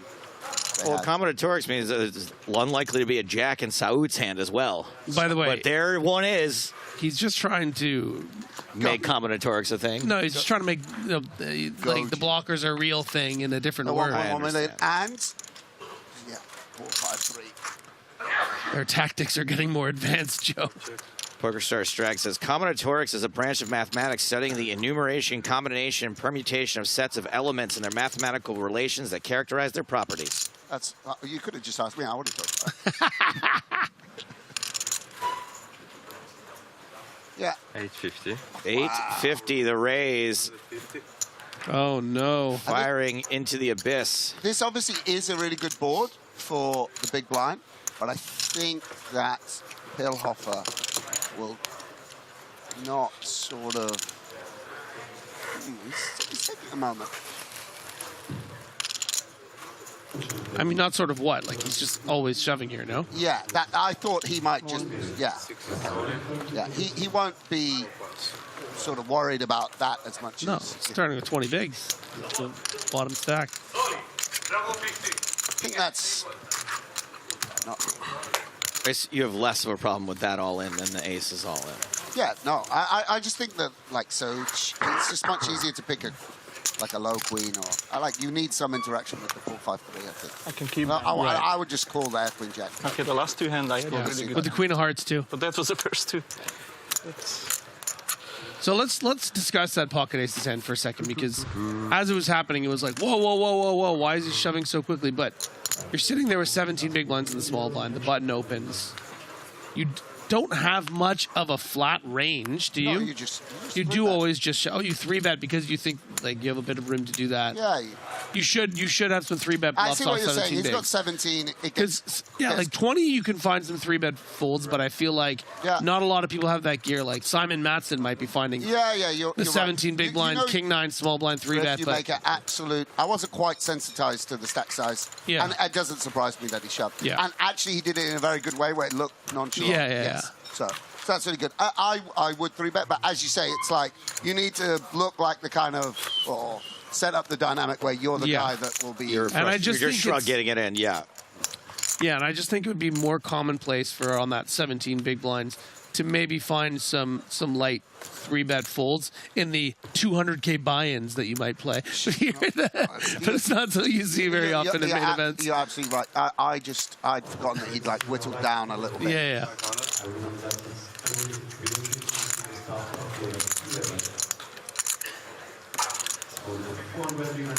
I don't want. You don't need to wait. Yeah.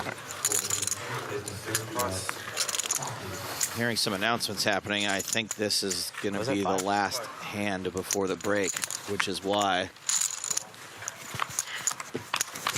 Yeah, two quite strong hands to finish the level off. And a boring flop, 7 high, 2 diamonds. Yeah, and Suit, we've seen, it's been pretty confident. Just going for thin protection here, and we'll do so again with the ace-10. Really piss. No, don't fuck, bro. Don't fuck in queen now, please. That hurts me a little. I know, me a little. yeah, I know. So is going to win the last hand of the first session. 45-minute levels from here on out. So we played 2 levels in that session as the threads up poker here goes on break. Here are the chip counts. Istvan Pilhofer still treading water, just over 20 big blinds.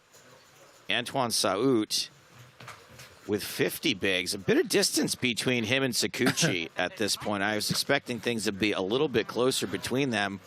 When we get back, blinds at 125,000, 250,000 with a 250,000 big blind ante. I'm loving the amount here for Jordan, right? Just a clean 20 million. Yeah. Or they're starting to round up or round down there at the chip counters. Everyone guaranteed nearly $500,000 at this point. 470,000 for third, 650 plus for second, and over €1 million for first. All that money still yet to be played for. Yeah. Taking us to the break, PokerStars partnered with Power Poker to award a platinum pass to the PSPC in January. Here's PokerStars Team Pro Jen Shahadi with how they went down. See you all in about 15 minutes.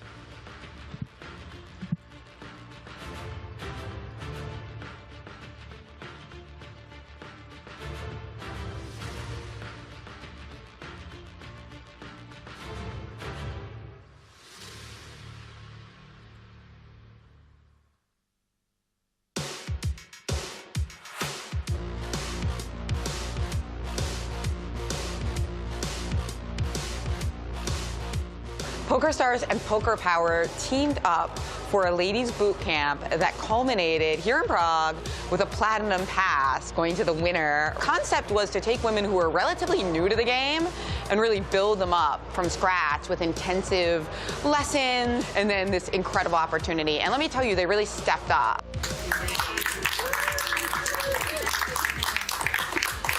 Here is what you are playing for a platinum pass for $30,000. I can't believe I just won that platinum pass. I have no idea how that even happened. It feels like a blur. Oh no, my heart was racing, my adrenaline was going. I was like, hey, I kept saying, calm down, calm down. Oh my God, I am so excited. It's so surreal.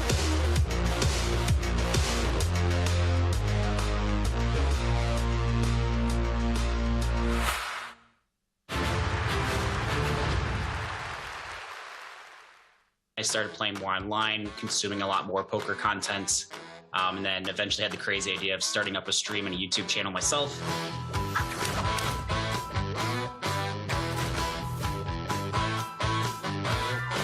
We need to know the David K story.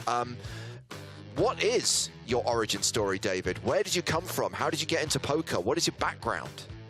Yeah, so I've grown up and lived in the United States my whole life, specifically the state of Michigan. Started playing poker in 2010 with a bunch of my high school friends, just a simple like $5 home game. Somebody had watched the World Series of Poker on TV, and we all got hooked to play for the whole summer.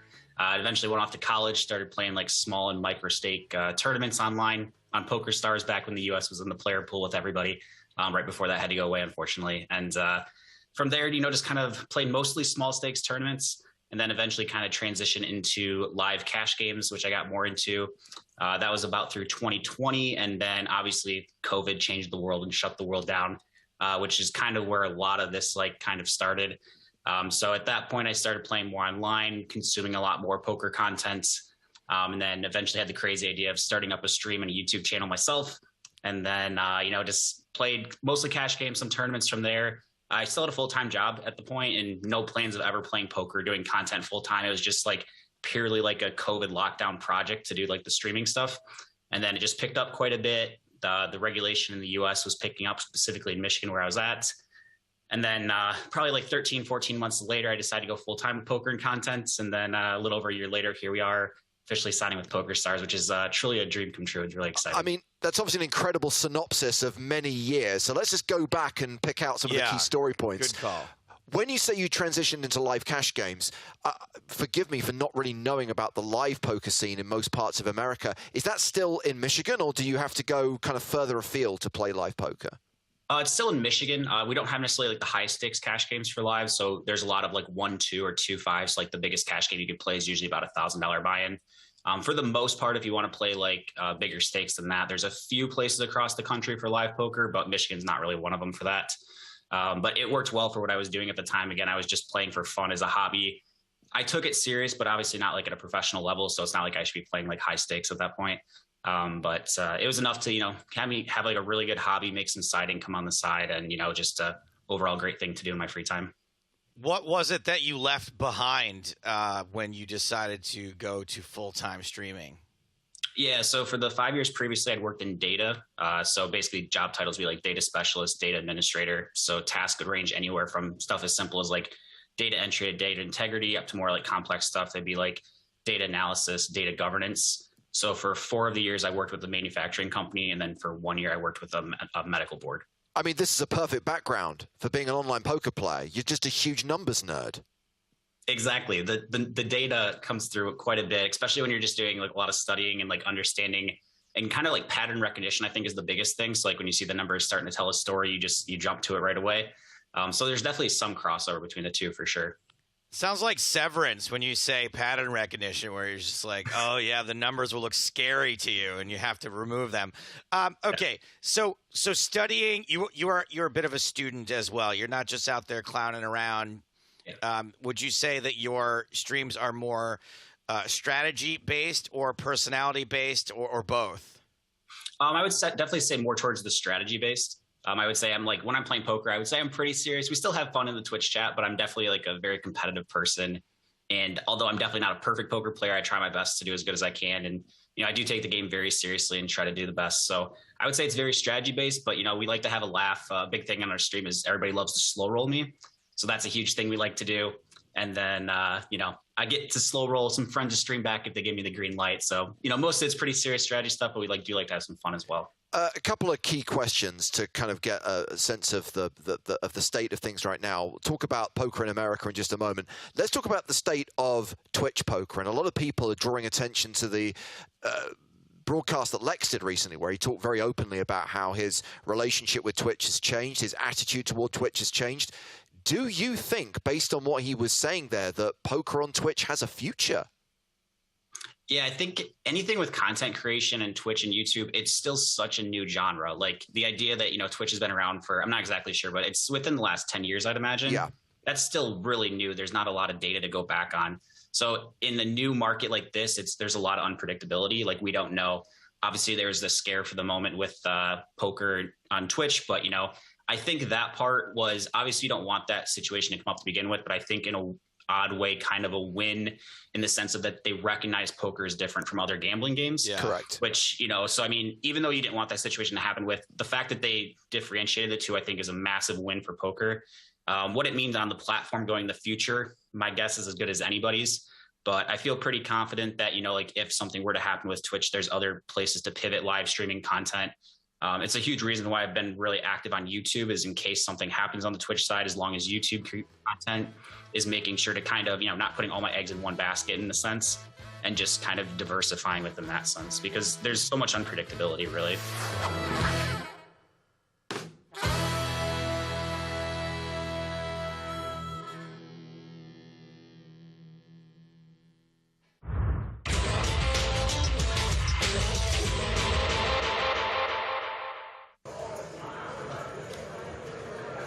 Pocket fours under the gun.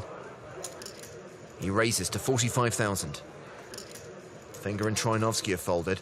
Seidel's on the button, and we haven't seen his hole cards. Come on, Seidel. Grow a beard. Also show us your hole cards. Well, whatever he has, he thinks it's worth a call on the button. Martin Jakobsen in the big blind has ace-7 offsuit. You've probably got no choice but to defend a medium ace here, even though you can't love it. He calls as well. We're going three-way to the flop.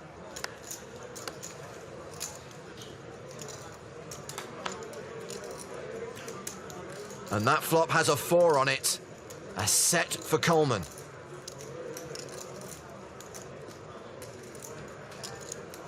What's Martin doing? He should be checking here. This is bad timing. He leads the flop for 77,000. I like a flat call here from Coleman because I think Martin's donk leading this flop with a bad hand way more often than a good one. So if Dan raises, he probably gets 2 folds way too often, which you don't want. You want Martin to keep bluffing.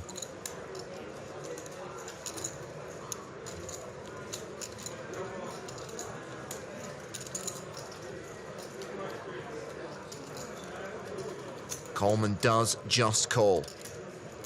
And Seidel folds. We'll never know what he had. 10 on the turn. Jakobsen now with a gut shot. Martin's probably never going to get a fold here unless the board runs out so badly for 4s that it makes his hand actually win. He's betting again with just 9% equity. 155,000. There's not much more reason for Dan to fold now than there was on the flop. 7-8 got there.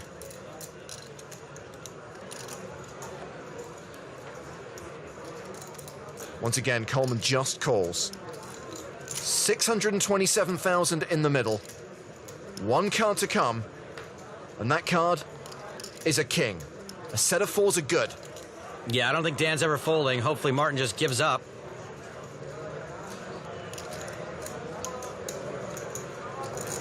He bluff shoves. Or he just blasts off. Probably not going to work. Quick call from Coleman. And Jakobsen's out. Yeah, you probably got me, Let me just calmly take a second before exiting this 50K tournament. Nice one. Martin Jakobsen, the eternal bridesmaid on the European Poker Tour. Good luck, guys. That was nice. That was a gift. It was sick. Sick. I've never seen him doing something like this. Yeah.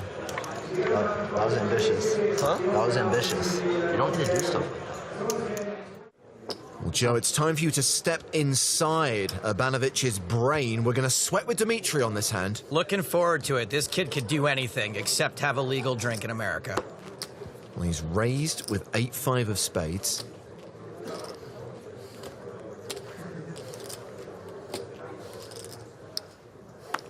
Gilles is counting out a raise. He makes it 575,000. Urbanovic is not folding. He's Polish, he's no fish, and he's in position. Couldn't make it work for suited. That's a call. So 1.17 million in the pot already. The flop is King Jack 8 with 2 spades. Bottom pair and a flush draw for Urbanovic. I mean, you really can't ask for a better flop than that. I think he almost smiled even. Berniers continues. 625,000. How much? 625. I would probably just call here in case Berniers is just messing around. If you do anything more than that, you can get away from it. That's a raise to 1.475 million. Is this a raise with the intention of folding if Bernier shoves? I doubt it. I think if he does have it, we're going to see it go in here, and if that happens, we are probably behind.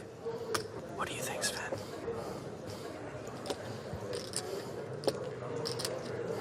All in. There's the shove and a call. Not much. But Yeah, I'll say it's better. We are not behind. nice hand. Bernius has 4 deuce. Well, I was wrong, but this time it's in a good way.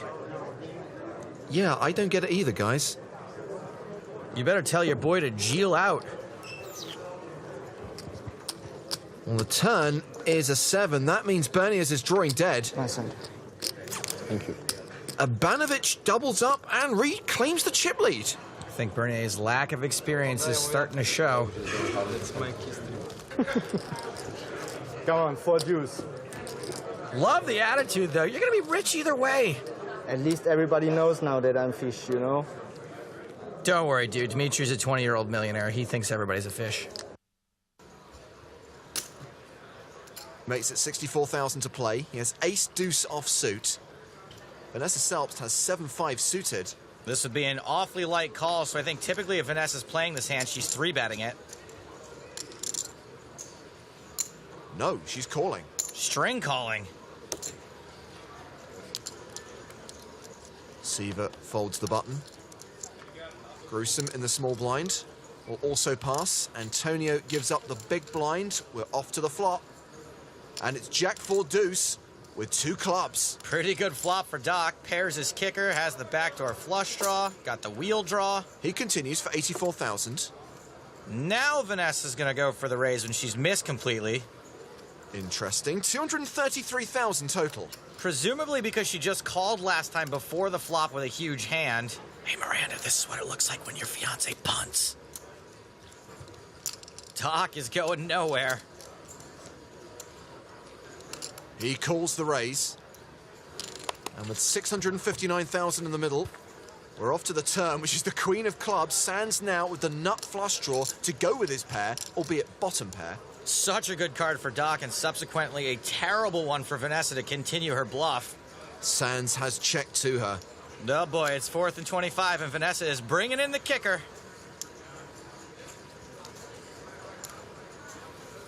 She bets 347,000 with absolutely nothing. Now, don't get me wrong, this is a heck of a stone bluff. Unfortunately, Doc's got a hand that just always has massive equity against Vanessa's range. A lot of the time, she's going to be monkeying around, and worst case scenario, he's never drawing dead. He calls the bet. The pot is now over 1.35 million. Vanessa is the effective stack. She has 1.1 million behind. And she is going to have to empty the clip on the river, and even that might not work. Did I say might not work? I meant definitely won't work. Yes, she's paired her 5, but it's the 5 of clubs. The stone cold nuts for Doc Sands, and he checks it. She can empty the clip all she wants. She is firing blanks. Better just throw down your guns and come out with your hands up. I'm all in. Call. She bluff shoves the river. You're good. Snap. The nuts are good. Just nothing. Nice hand. Yeah, ace jack with ace clubs. Vanessa Selbst is out. Again. Wicked good check by Sands on the end. And Vanessa misses the money by just 2 spots. Hey, what is she doing? He checked and she just shifted. That's going to look worse on TV than it actually was. So close to the final table, yet so far.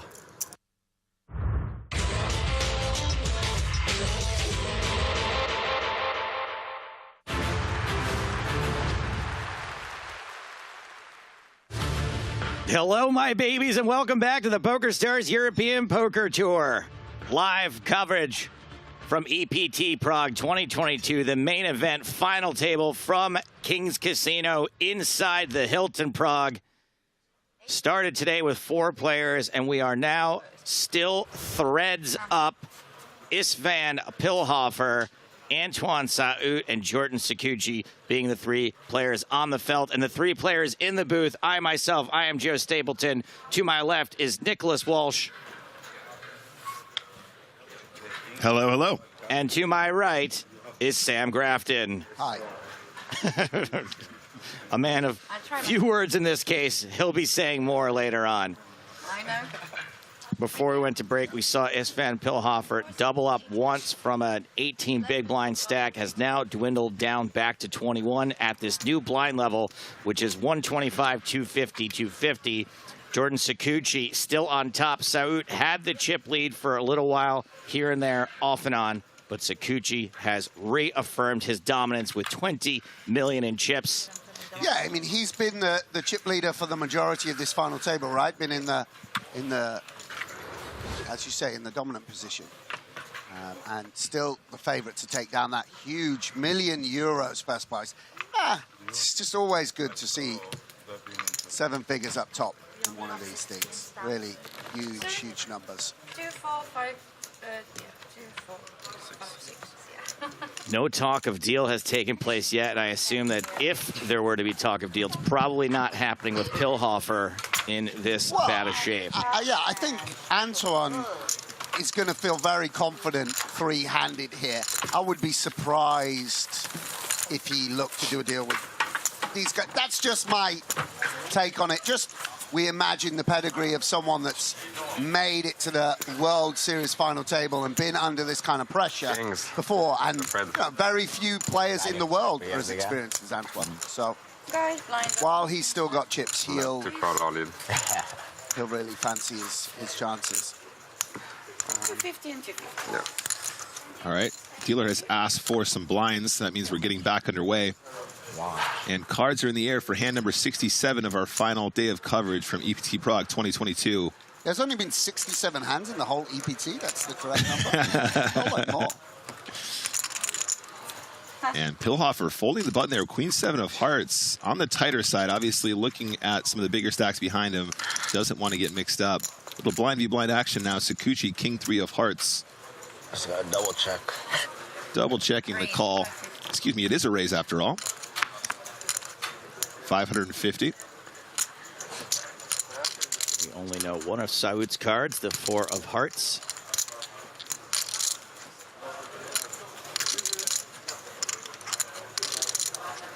Does appear to have 1.7. a decision. Raise 1.7.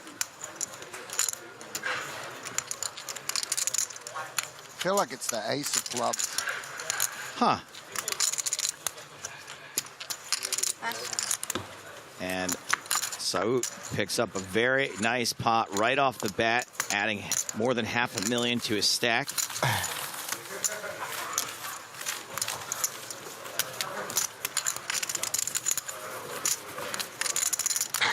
Pilhofer still seems a bit dejected with his run of cards so far today.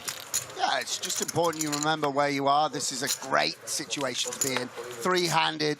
You know, so many times you see the short stack rise to the ascendancy and take this title. Yeah. Yeah, he shouldn't be dejected at all.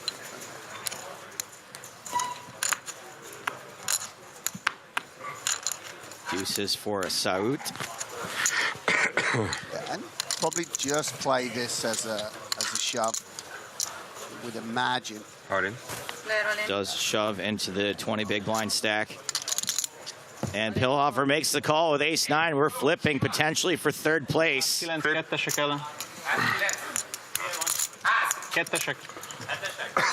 Huge moment for Pilhofer here.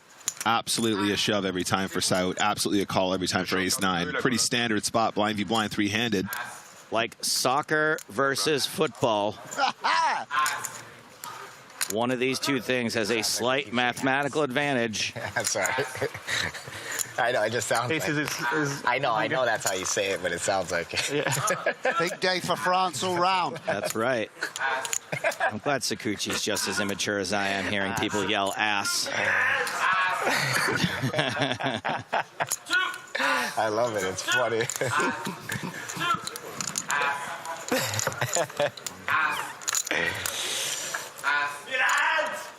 And that is a pretty decisive flop in favor of Saud. Pilhofer, if you ran this 100 times, would only win it 3 of them. 8 or 7? There's a 7. Okay. Looking for a straight card on the turn for any hope at all.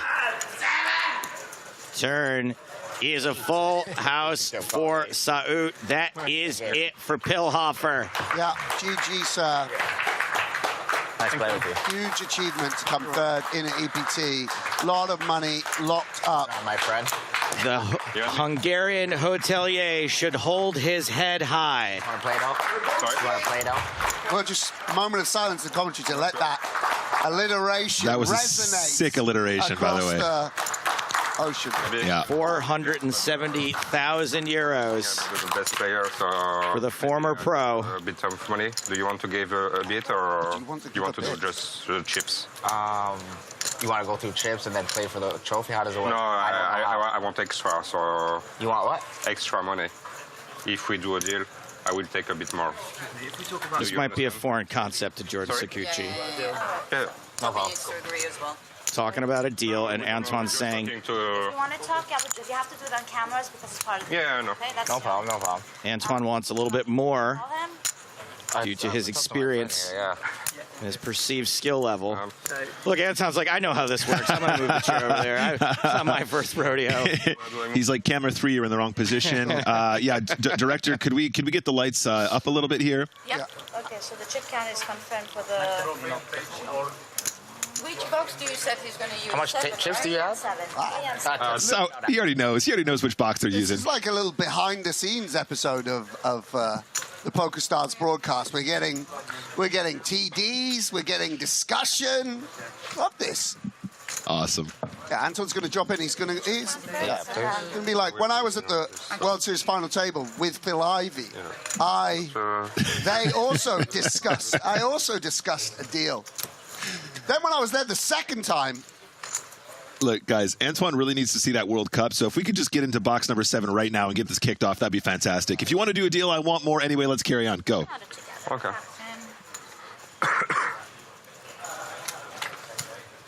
I take this and you take this tab. just to provide some context for viewers, I'm sure people know, this isn't a completely unorthodox position that Antoine's taking. You know, if you do perceive that you have a skill edge, you are the better player in a heads-up spot, it's not ridiculous to ask for a small amount of money. Sure. You know, which would be in the region of 1%, 2%. It's not, you know, Antoine isn't going to be saying, I would like 10% more. Edges, even against a weaker player, are very small. But he would, you know, rather than the exact worth of his chip stack, he would want Jordan to give up a little bit amount of money. And of course, they do have to continue playing no matter what for an amount of money, just because of the prestige, the heritage of the EPT. You know, we to some extent insist on them continuing to play for some money. Yeah, absolutely. Absolutely must play for that trophy, guys. Take a look at the chip stacks there. And, of course, the payouts now as well. 1.054 million for first place. They are going to talk about a deal now. They are going to have that conversation. I always enjoy this part, Sam. We actually had a really, really good... we had amazing coverage from Barcelona when they did that hilarious deal talk with Antonio... what was his first name? Ben Dinelli's first name? Giuliano, thank you. I was saying Antonio. Giuliano. That's what I'm saying is basically I get brought out whenever there's kind of like a random fact from the EPT archives that needs to be tabled. I remember it well. Yeah, I mean, I remember the MIDI one, Tom Middleton one, where there was discussion of a deal and then it fell through. Yeah, the other players at that final table feeling very wrong, seeing his hands had been shaken, everything had been agreed, and then Fraser McIntyre comes along and ruins everything. Yeah, those deal conversations were fantastic in Barcelona. I really enjoyed that, and it's all part of the drama here at the EPT. They're bringing out Toby Stone. Nice tie, Toby. With his calculator. I mean, back in the day, Toby Stone would have a laptop. Now, we're in the 21st century. He's got a phone. Okay. The only thing is we have to pay for a percentage remaining. Okay. Already calculated. It's around about 10%. That's after paying you both second place. You're on 40,000. How does that work? I'm lost. So this is the total prize money. Yeah. First and second are both already guaranteed 658. So you take 2 from that, from everything, which leaves about 40,000. This number in yellow here. So it's like playing so for that's the... what's remaining. That would play for the After we've 40,000 in the trophy. Yeah. Correct. I mean, you don't have to play for 40, you can adjust that. Yeah, You could go down a little bit, or you can play for 60 or 80 or 100, as much as you like. But that's the minimum that we'd like. I don't mind. It's pretty much even, but...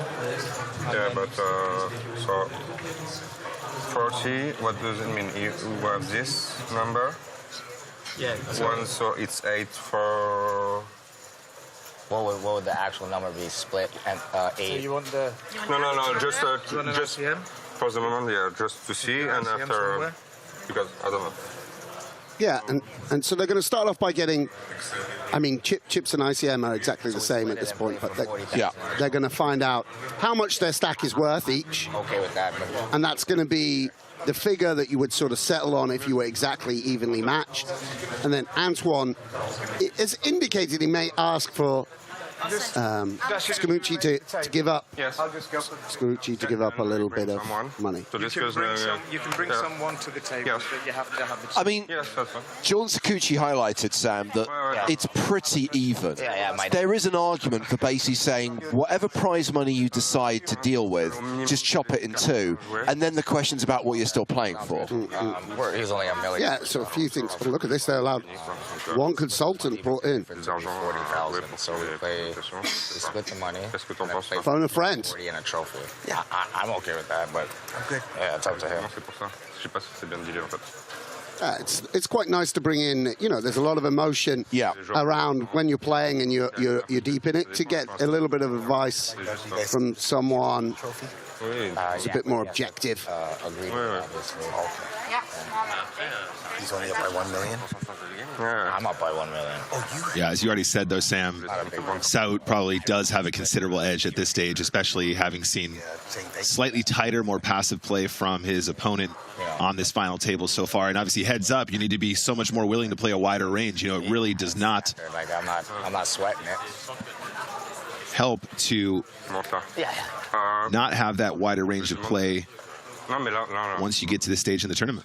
Là, j'attends de savoir le chiffre exact. Et après ça, je te demande plus. Et on joue pour... Maybe this will be the outcome of the World Cup. Maybe Messi and Mbappe, they'll come to arrive at some deal. Hey, bro, like, let's just... Ah non, ouais, trop plus. That's why. If you don't want to be stubborn about it, I'm just going to play like it. It makes no difference for me. I'm not going to cry about it. You know what I mean? 1% ce soir? Yeah. Non, même pas. Si, combien? Yeah, and Sakuchi just sort of waiting to see what Antoine comes in with the offer. Also, yeah, just, you know, we see that he's just less experienced about this. As I said, not making it all about me, but I played with Antoine on the final table a couple of months ago, and there he also chopped the tournament. This is a kind of regular thing for him. Another day at the office, obviously not chopping something this magnitude. And here comes Toby with some now things are serious, because now we've got the HP laptop. We're not dealing with phones anymore. To confirm, I haven't made a mistake, but that's what you have to play for, more or less. That's 10% of remaining after you've both got second place. Jordan, 19,450. Antoine, 18,350. ICM chip chop is the same. So this would be a pure split based on that with 40,000 remaining. You can adjust that a little bit, that's not a problem. I'm going to give you a few minutes to look at that. And in the interest of getting the move game, I'll come back to you in a few minutes. I mean, we're talking about edge here, Sam. If they leave enough behind to play for, then that will be the decider anyway, right? You know, you kind of go, okay, well, if we leave enough after we do a sort of straight split at this point, then my theoretical skill should sort of play out a little more your often. edge is obviously just in EV, so it's like 2% of 40K that is your edge rather than... I don't mind. I'm not, you know... He's okay with this. Even if it was vice versa, I don't mind. It's up to you, my friend. He's only up by a little bit of chips because they're practically even. Split the prize money and play for the trophy and the remaining. So if they chop the prize money exactly, that would be Sarucci giving up a little bit of edge. It would be, and I think he's happy to do that. I think what they're going to discuss, I guess, is whether the set-aside is the minimum, which is 40,000, or whether they will play for more than 40K.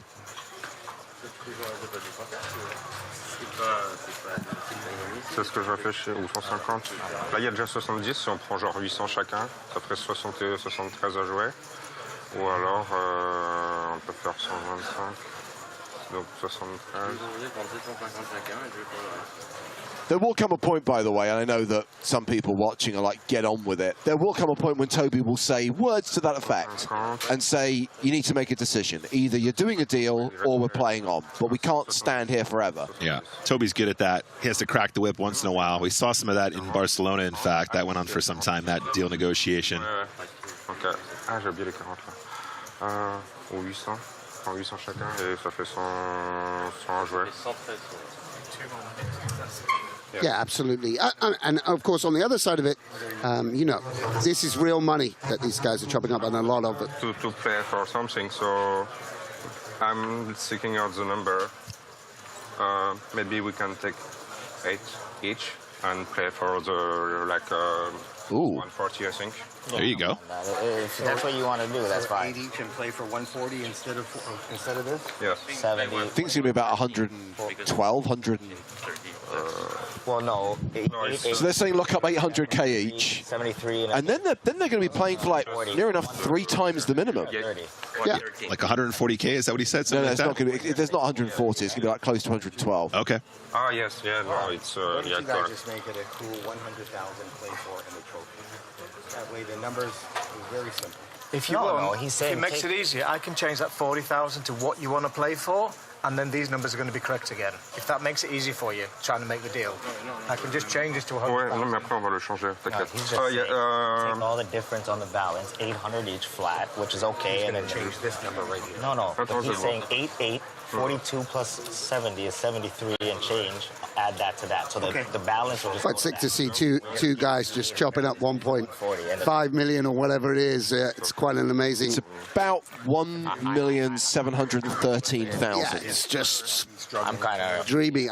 You obviously become a bit desensitized to the money. You do. Both as a viewer, because we see this quite often, and like those guys in the moment. But it's quite a. I think, you know, Yeah, I mean, these moments in your career, final tabling an EPT, playing for this amount, like it's such a big decision, and you're being forced to make it on a stage and under a time limit. Added to that, and we get 800 each and play for 130, I think it is, or something. If my math is right. What is it? No, it's 170. Yeah, sorry, 110. You're right. My apologies. Oops, loud. It's around about 5 minutes you've had now, so I'm going to press you into coming to a decision, if you don't mind.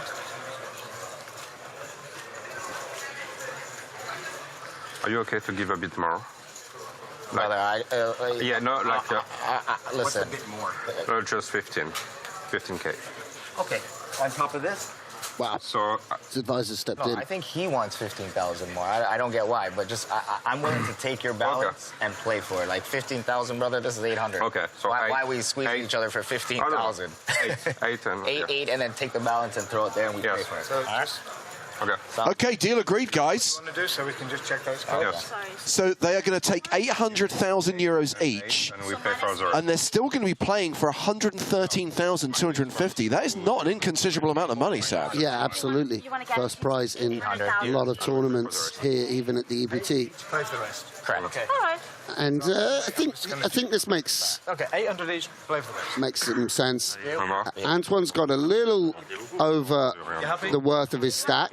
Okay. 800 each. Play for the rest. We get to watch a very significant heads-up battle, and both of these guys will walk away with huge scores, as they deserve from this amazing run they both put together, and we get back to the action. So of course, and just to highlight, the minimum they could have played for was 40k. They've decided they're going to play for 113k, so they are still playing for a 6-figure score. They're playing for the title and trophy, but they've also each locked up 800 grand. Not bad for a few days' work. Yeah, and I'm sure Antoine as well. We already highlighted a lot of the performances he's had in his career. 110K. Not necessarily associate him with a major title. Certainly, of course, not won anything as big as EPT Prague. If he wasn't to win, you know, he still had an amazing and will continue to have a remarkable career. But I bet he would love to put a sort of cherry on top of this, you know, 10, 12, 15-year career that he's had with an EPT title. And on the other hand, of course, Jordan, you know, to come over from Canada as an amateur, compete with the best in the world, and fly back home with an EPT title. And, you know, we always love to see amateurs come to a foreign country and claim a big prize. It should be very meaningful to both of them, aside from the significance of another further 110,000. So pray tell, Nicholas, how many microstakes grinders are declaring that they would never deal, that they would play for it all, that this has now ruined it? Pretty much 30% of chat has that opinion. I've done the poll. A minimum of 30%. No, this is exciting stuff, as Sam's already explained. I mean, we don't need to impress upon you guys the significance of this heads-up match, despite the fact they've done a deal, still playing for that trophy, and it's just such an important part of, you know, such an important part of these events to play for that trophy and all the prestige that goes with it. It's it really is the cherry on top, as Sam said. Okay, so obviously play held up during those deal negotiations. Now the deal has been agreed. We can play on. Oh, no, Toby's back with another spreadsheet. That's exactly what it is. Sounds good. Right? Just confirming, they are playing for 113,250 euros, having both locked up 800k each. And we are going to carry on at the... That's fine here. Current blind level, having lost Pilhofer in third place about 20 minutes ago. Now this heads-up battle begins.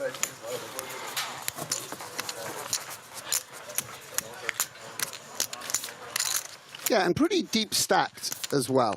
Obviously, you can get heads up in a whole variety of circumstances, but there'll be some decent amount of play here, you would imagine.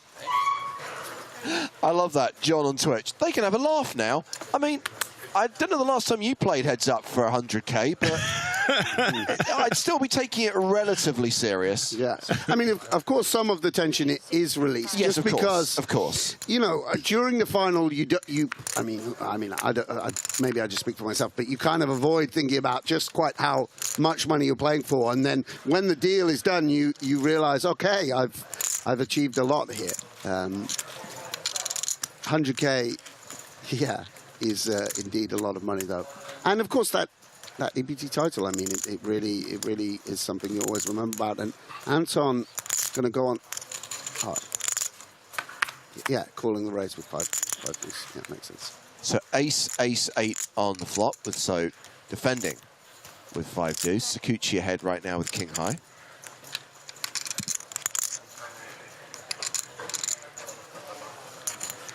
Bet 400.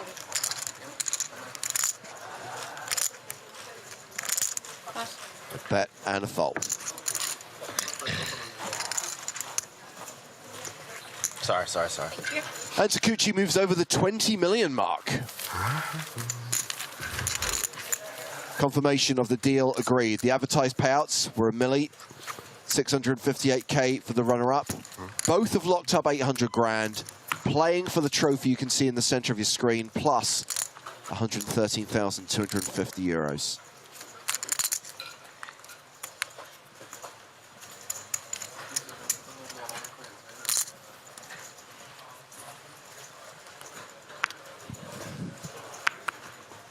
Worth highlighting, by the way, guys, that they are still pretty deep, and playing for the sum of money that they're playing for and the significance of an EPT title, still no guarantee this gets done before the football.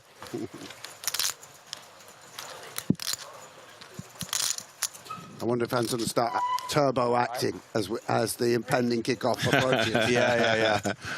So that's it. Too late. I'm blind shoving now. Well, AJ Fig on YouTube has a theory. If Soot wins, France will win the World Cup. If Soot loses, France will lose the World Cup. No pressure then, It's Anton. all or nothing for France. Yes. The Kylian Mbappe and the French team railing this final to see where the momentum is. Absolutely. It will be a big omen. I mean, Imagine you ring up your old friend Antoine. You hadn't heard from him for a while. Hey, buddy, how you doing today? Oh, nice little day. I woke up, had breakfast. They had croissants. I won an EPT main event final, and then France won the World Cup. It was a good day. Yeah, not a day that you'll ever forget. That's for sure. Yeah.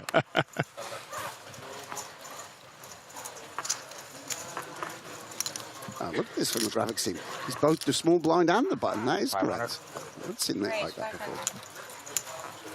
Don't worry, Sam. We've only been doing it for like, a decade on most of the TV shows that you've played on. Has it always It's always been that, buddy. Yeah.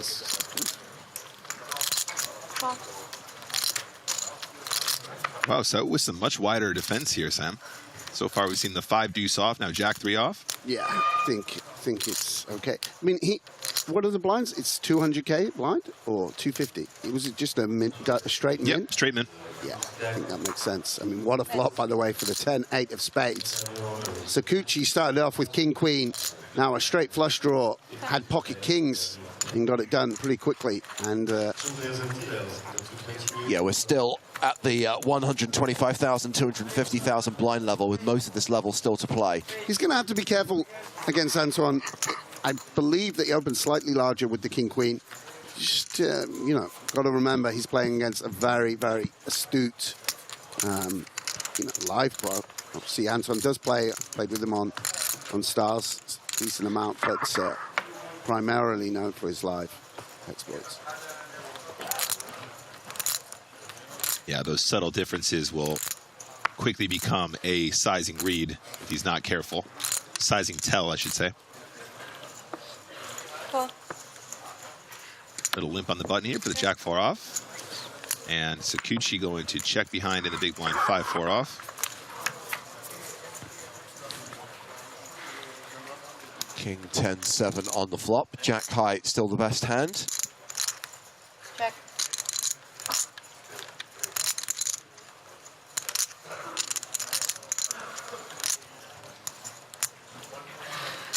Bet. 350 pounds. Non.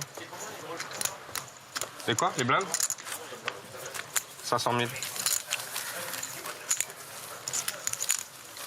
000. Antoine Suit has a pretty comfortable stack of time bank cards, should he need to go into the tank for any long period of time. Yeah, the action so quick on this final with the characters we had. Everyone acting very, very, very quickly. And it's continued in the heads-up battle.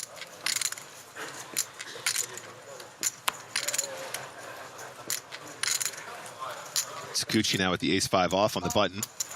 Coming in with a call, very interesting. At this stack depth, I'd expect this to see I'd expect to see a lot more raises from the button, Sam, generally speaking. So we are on the deeper side. 850. Raise, 850. And the ISO from Saud versus the limp, 850K and a call.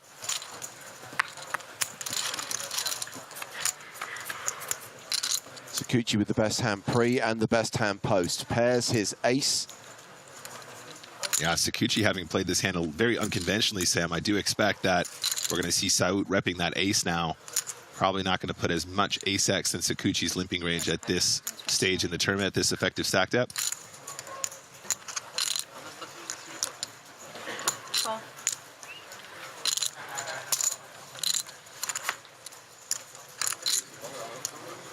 Yeah, nice turn for Sakuchi. Little bit of extra backup in case for some reason he was beat. And so just hoping to take it down pre, and then just wanting to sort of fold out a 10-8 suited, a 9-10 on the flop. It's going to slow down and going to be frustrated to see Sakuchi bet in position. We're kind of hoping maybe he could just check down against the same type of folding at king high. One problem is, yeah, well, he does call. He does call, and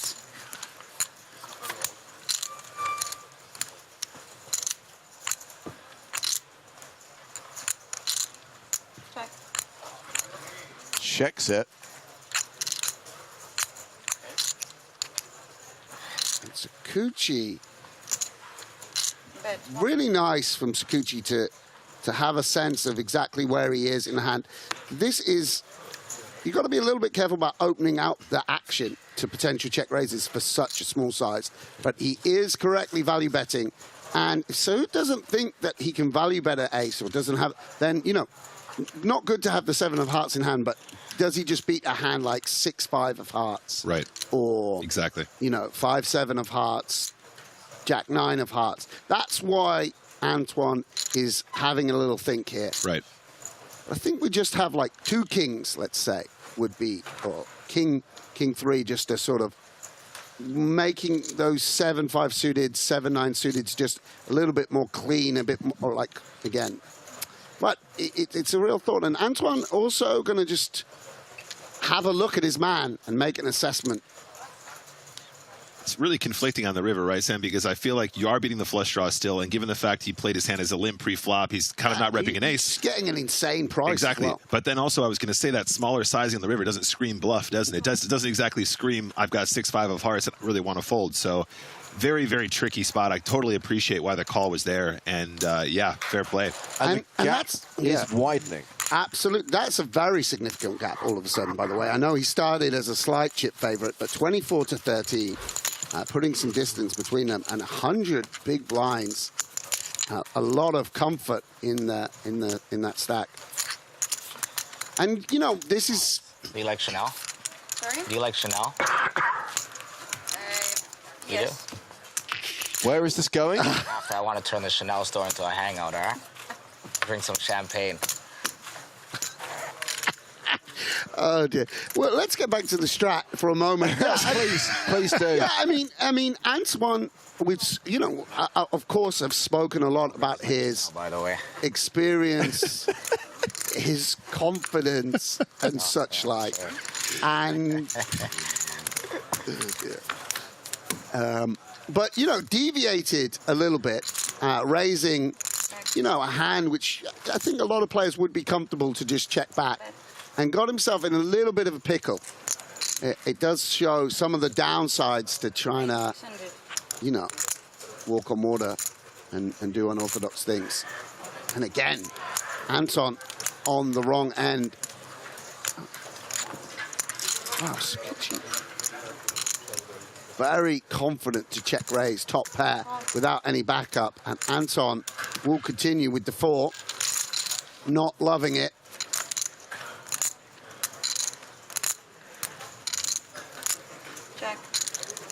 Wonder. Again, in sort of standard play, you would just check down this 4.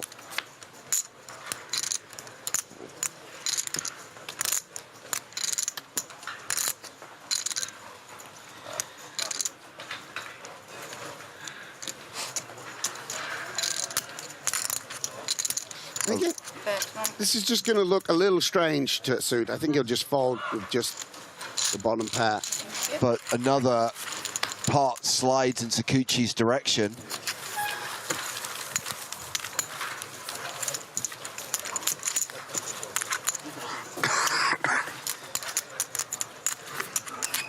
Yeah, and you know, we spoke about edges in heads up.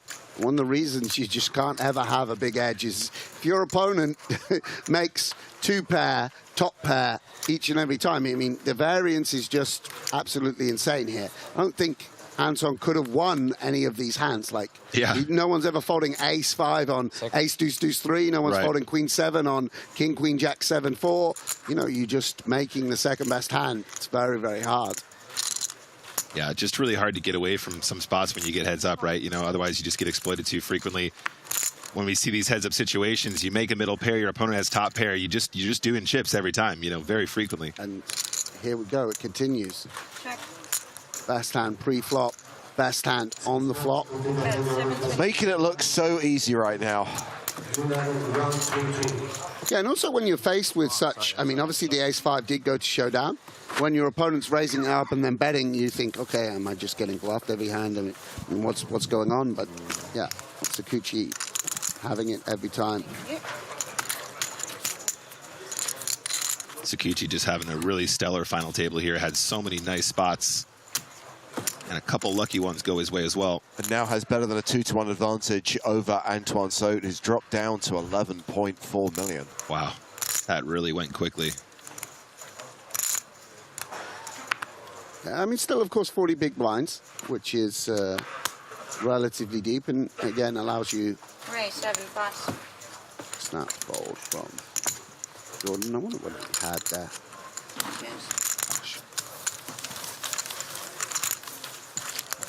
So about to deal the 77th hand of the day. Having come back for this final day with 4 of the 9 finalists. Junabara eliminated on the first hand of the day. Istvan Pilhofer went out in the last half hour. Then the deal negotiations, both players locking up 800k. Now playing heads up for just over 100 grand in the trophy, and Sakuchi raising here with ace-3. Pocket sixes for Sote.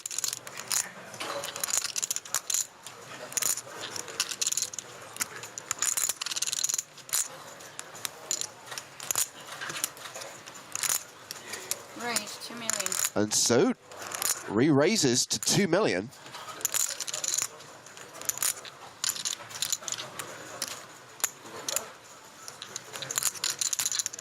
Yeah, and this is a bit of an uncomfortable spot for Sakuchi. You could see him realizing he needs to defend a bit more heads up, and the ace-3 has some strength, but also realizing. Oh, he shoves on Sote. Wow. All in to call with sixes. Wow. And this is a little out of character from what we've seen of Sakuchi, and this is giving Sote pause. I think. Oh, and he does call. Wow, calls it off.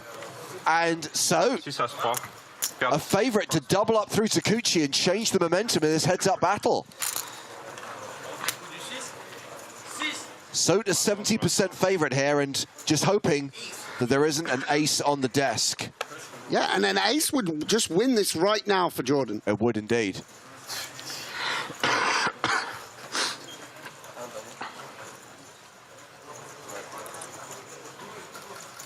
Huge moment for Antoine.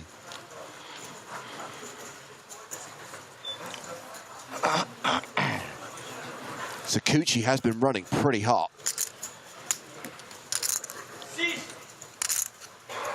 Don't call for outs when you're ahead, French people. Amen. The flop. Doesn't have an ace, just 2 threes on it. Trips for Sakuchi. Chanel store into a hangout. I asked Alex if she wanted to go to the Chanel store and turn it into a hangout. You know what I'm saying? There's a 6.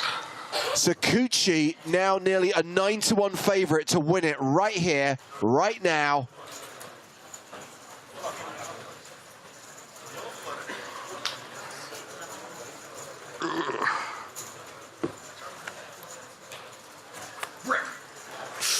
Wow, that looked like it. You need one that's round the other way, Antoine. Needs a 6 on the river, or this record-breaking EPT Prague main event is over, and Jordan Sakuchi is going to lift the trophy.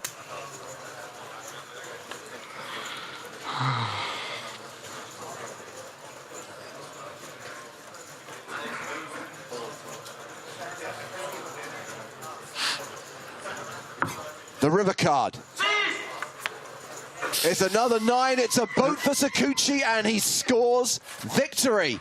Jordan Sakuchi from Canada is the winner of the EPT Prague 2022 main event, winning a total of 913,000 euros, plus the main event trophy. Antoine Sote, by virtue of the deal they agreed heads up, still gets 800k. Another big score for him, another great result in his resume. But another final table, Sam, where he doesn't quite get the win. No, absolutely. There'll be a little bit of disappointment, a little bit of sting for Antoine, who, of course, was, you know, a big part of this final table. But big congratulations to Jordan then. You know, lovely to see essentially an amateur player come out triumphant for a huge score, and an EPT title joins a long list of very worthy champions. Antoine Sote will collect 800k, but yes, A huge score, more than $1 million Canadian dollars, roughly 1.3 million Canadian dollars for Jordan Sikuchi, who is the last EPT main event champion of 2022. Besting a field of 1,267, the biggest field we've ever seen in an EPT Prague main event. Getting some hugs from friends and family there. Big, beaming smile. It's such an amazing feeling to win any title, to hoist a trophy. You know, one of the great things that tournament poker offers, like makes it so popular, and because of this exact feeling, and then to win something with such heritage, such history, and a huge money prize as well connected with it. And also you get an interview from Joe Stapleton. I mean, Merry Christmas. Yeah, I mean, I think we should throw in an extra grand for that, quite frankly. But 913,250 is what Jordan Sikuchi will receive. 800K for Antoine Sote. Istvan Pilhofer cashing out earlier on for 470,500. Gino Barra, as we referenced, out on the first hand of the day, cashing for nearly 362 grand. And of course, let's also salute the other finalists, including Parker Tolbert. Tonka came 6th in Prague back in 2018, went one better this year for his best ever EPT result, 278K, 450. Also, congrats to Luigi Del Terrio, Peter Kalev, Javier Gomez, and Paul Adrian Kaviciu for making the final table. But there can only be one winner. His name is Jordan Sikuchi. It's time to present that man with his trophy. He is down on the floor, on the main stage, with Joe Stapleton.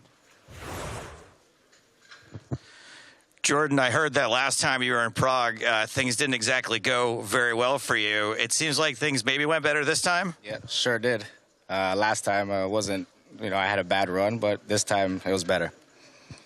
And I have to say, watching you over the last couple of days, you had a very cool, composed demeanor. Didn't really seem to, get involved the same way that all the pros did. Was it as easy as it looked? No, it was a roller coaster, ups and downs. Got lucky a couple of times, but it was good. I enjoyed it. I had fun. That was first. And how about the money? Is that going to make for a little bit more interesting holiday season? Yeah. Just keep grinding, I guess, right? He's going to keep grinding. He just won €1 million. He's going to keep grinding, though. Hey, everybody, let's get a big round of applause for EPT Prague 2022 main event champion Jordan Sikuchi.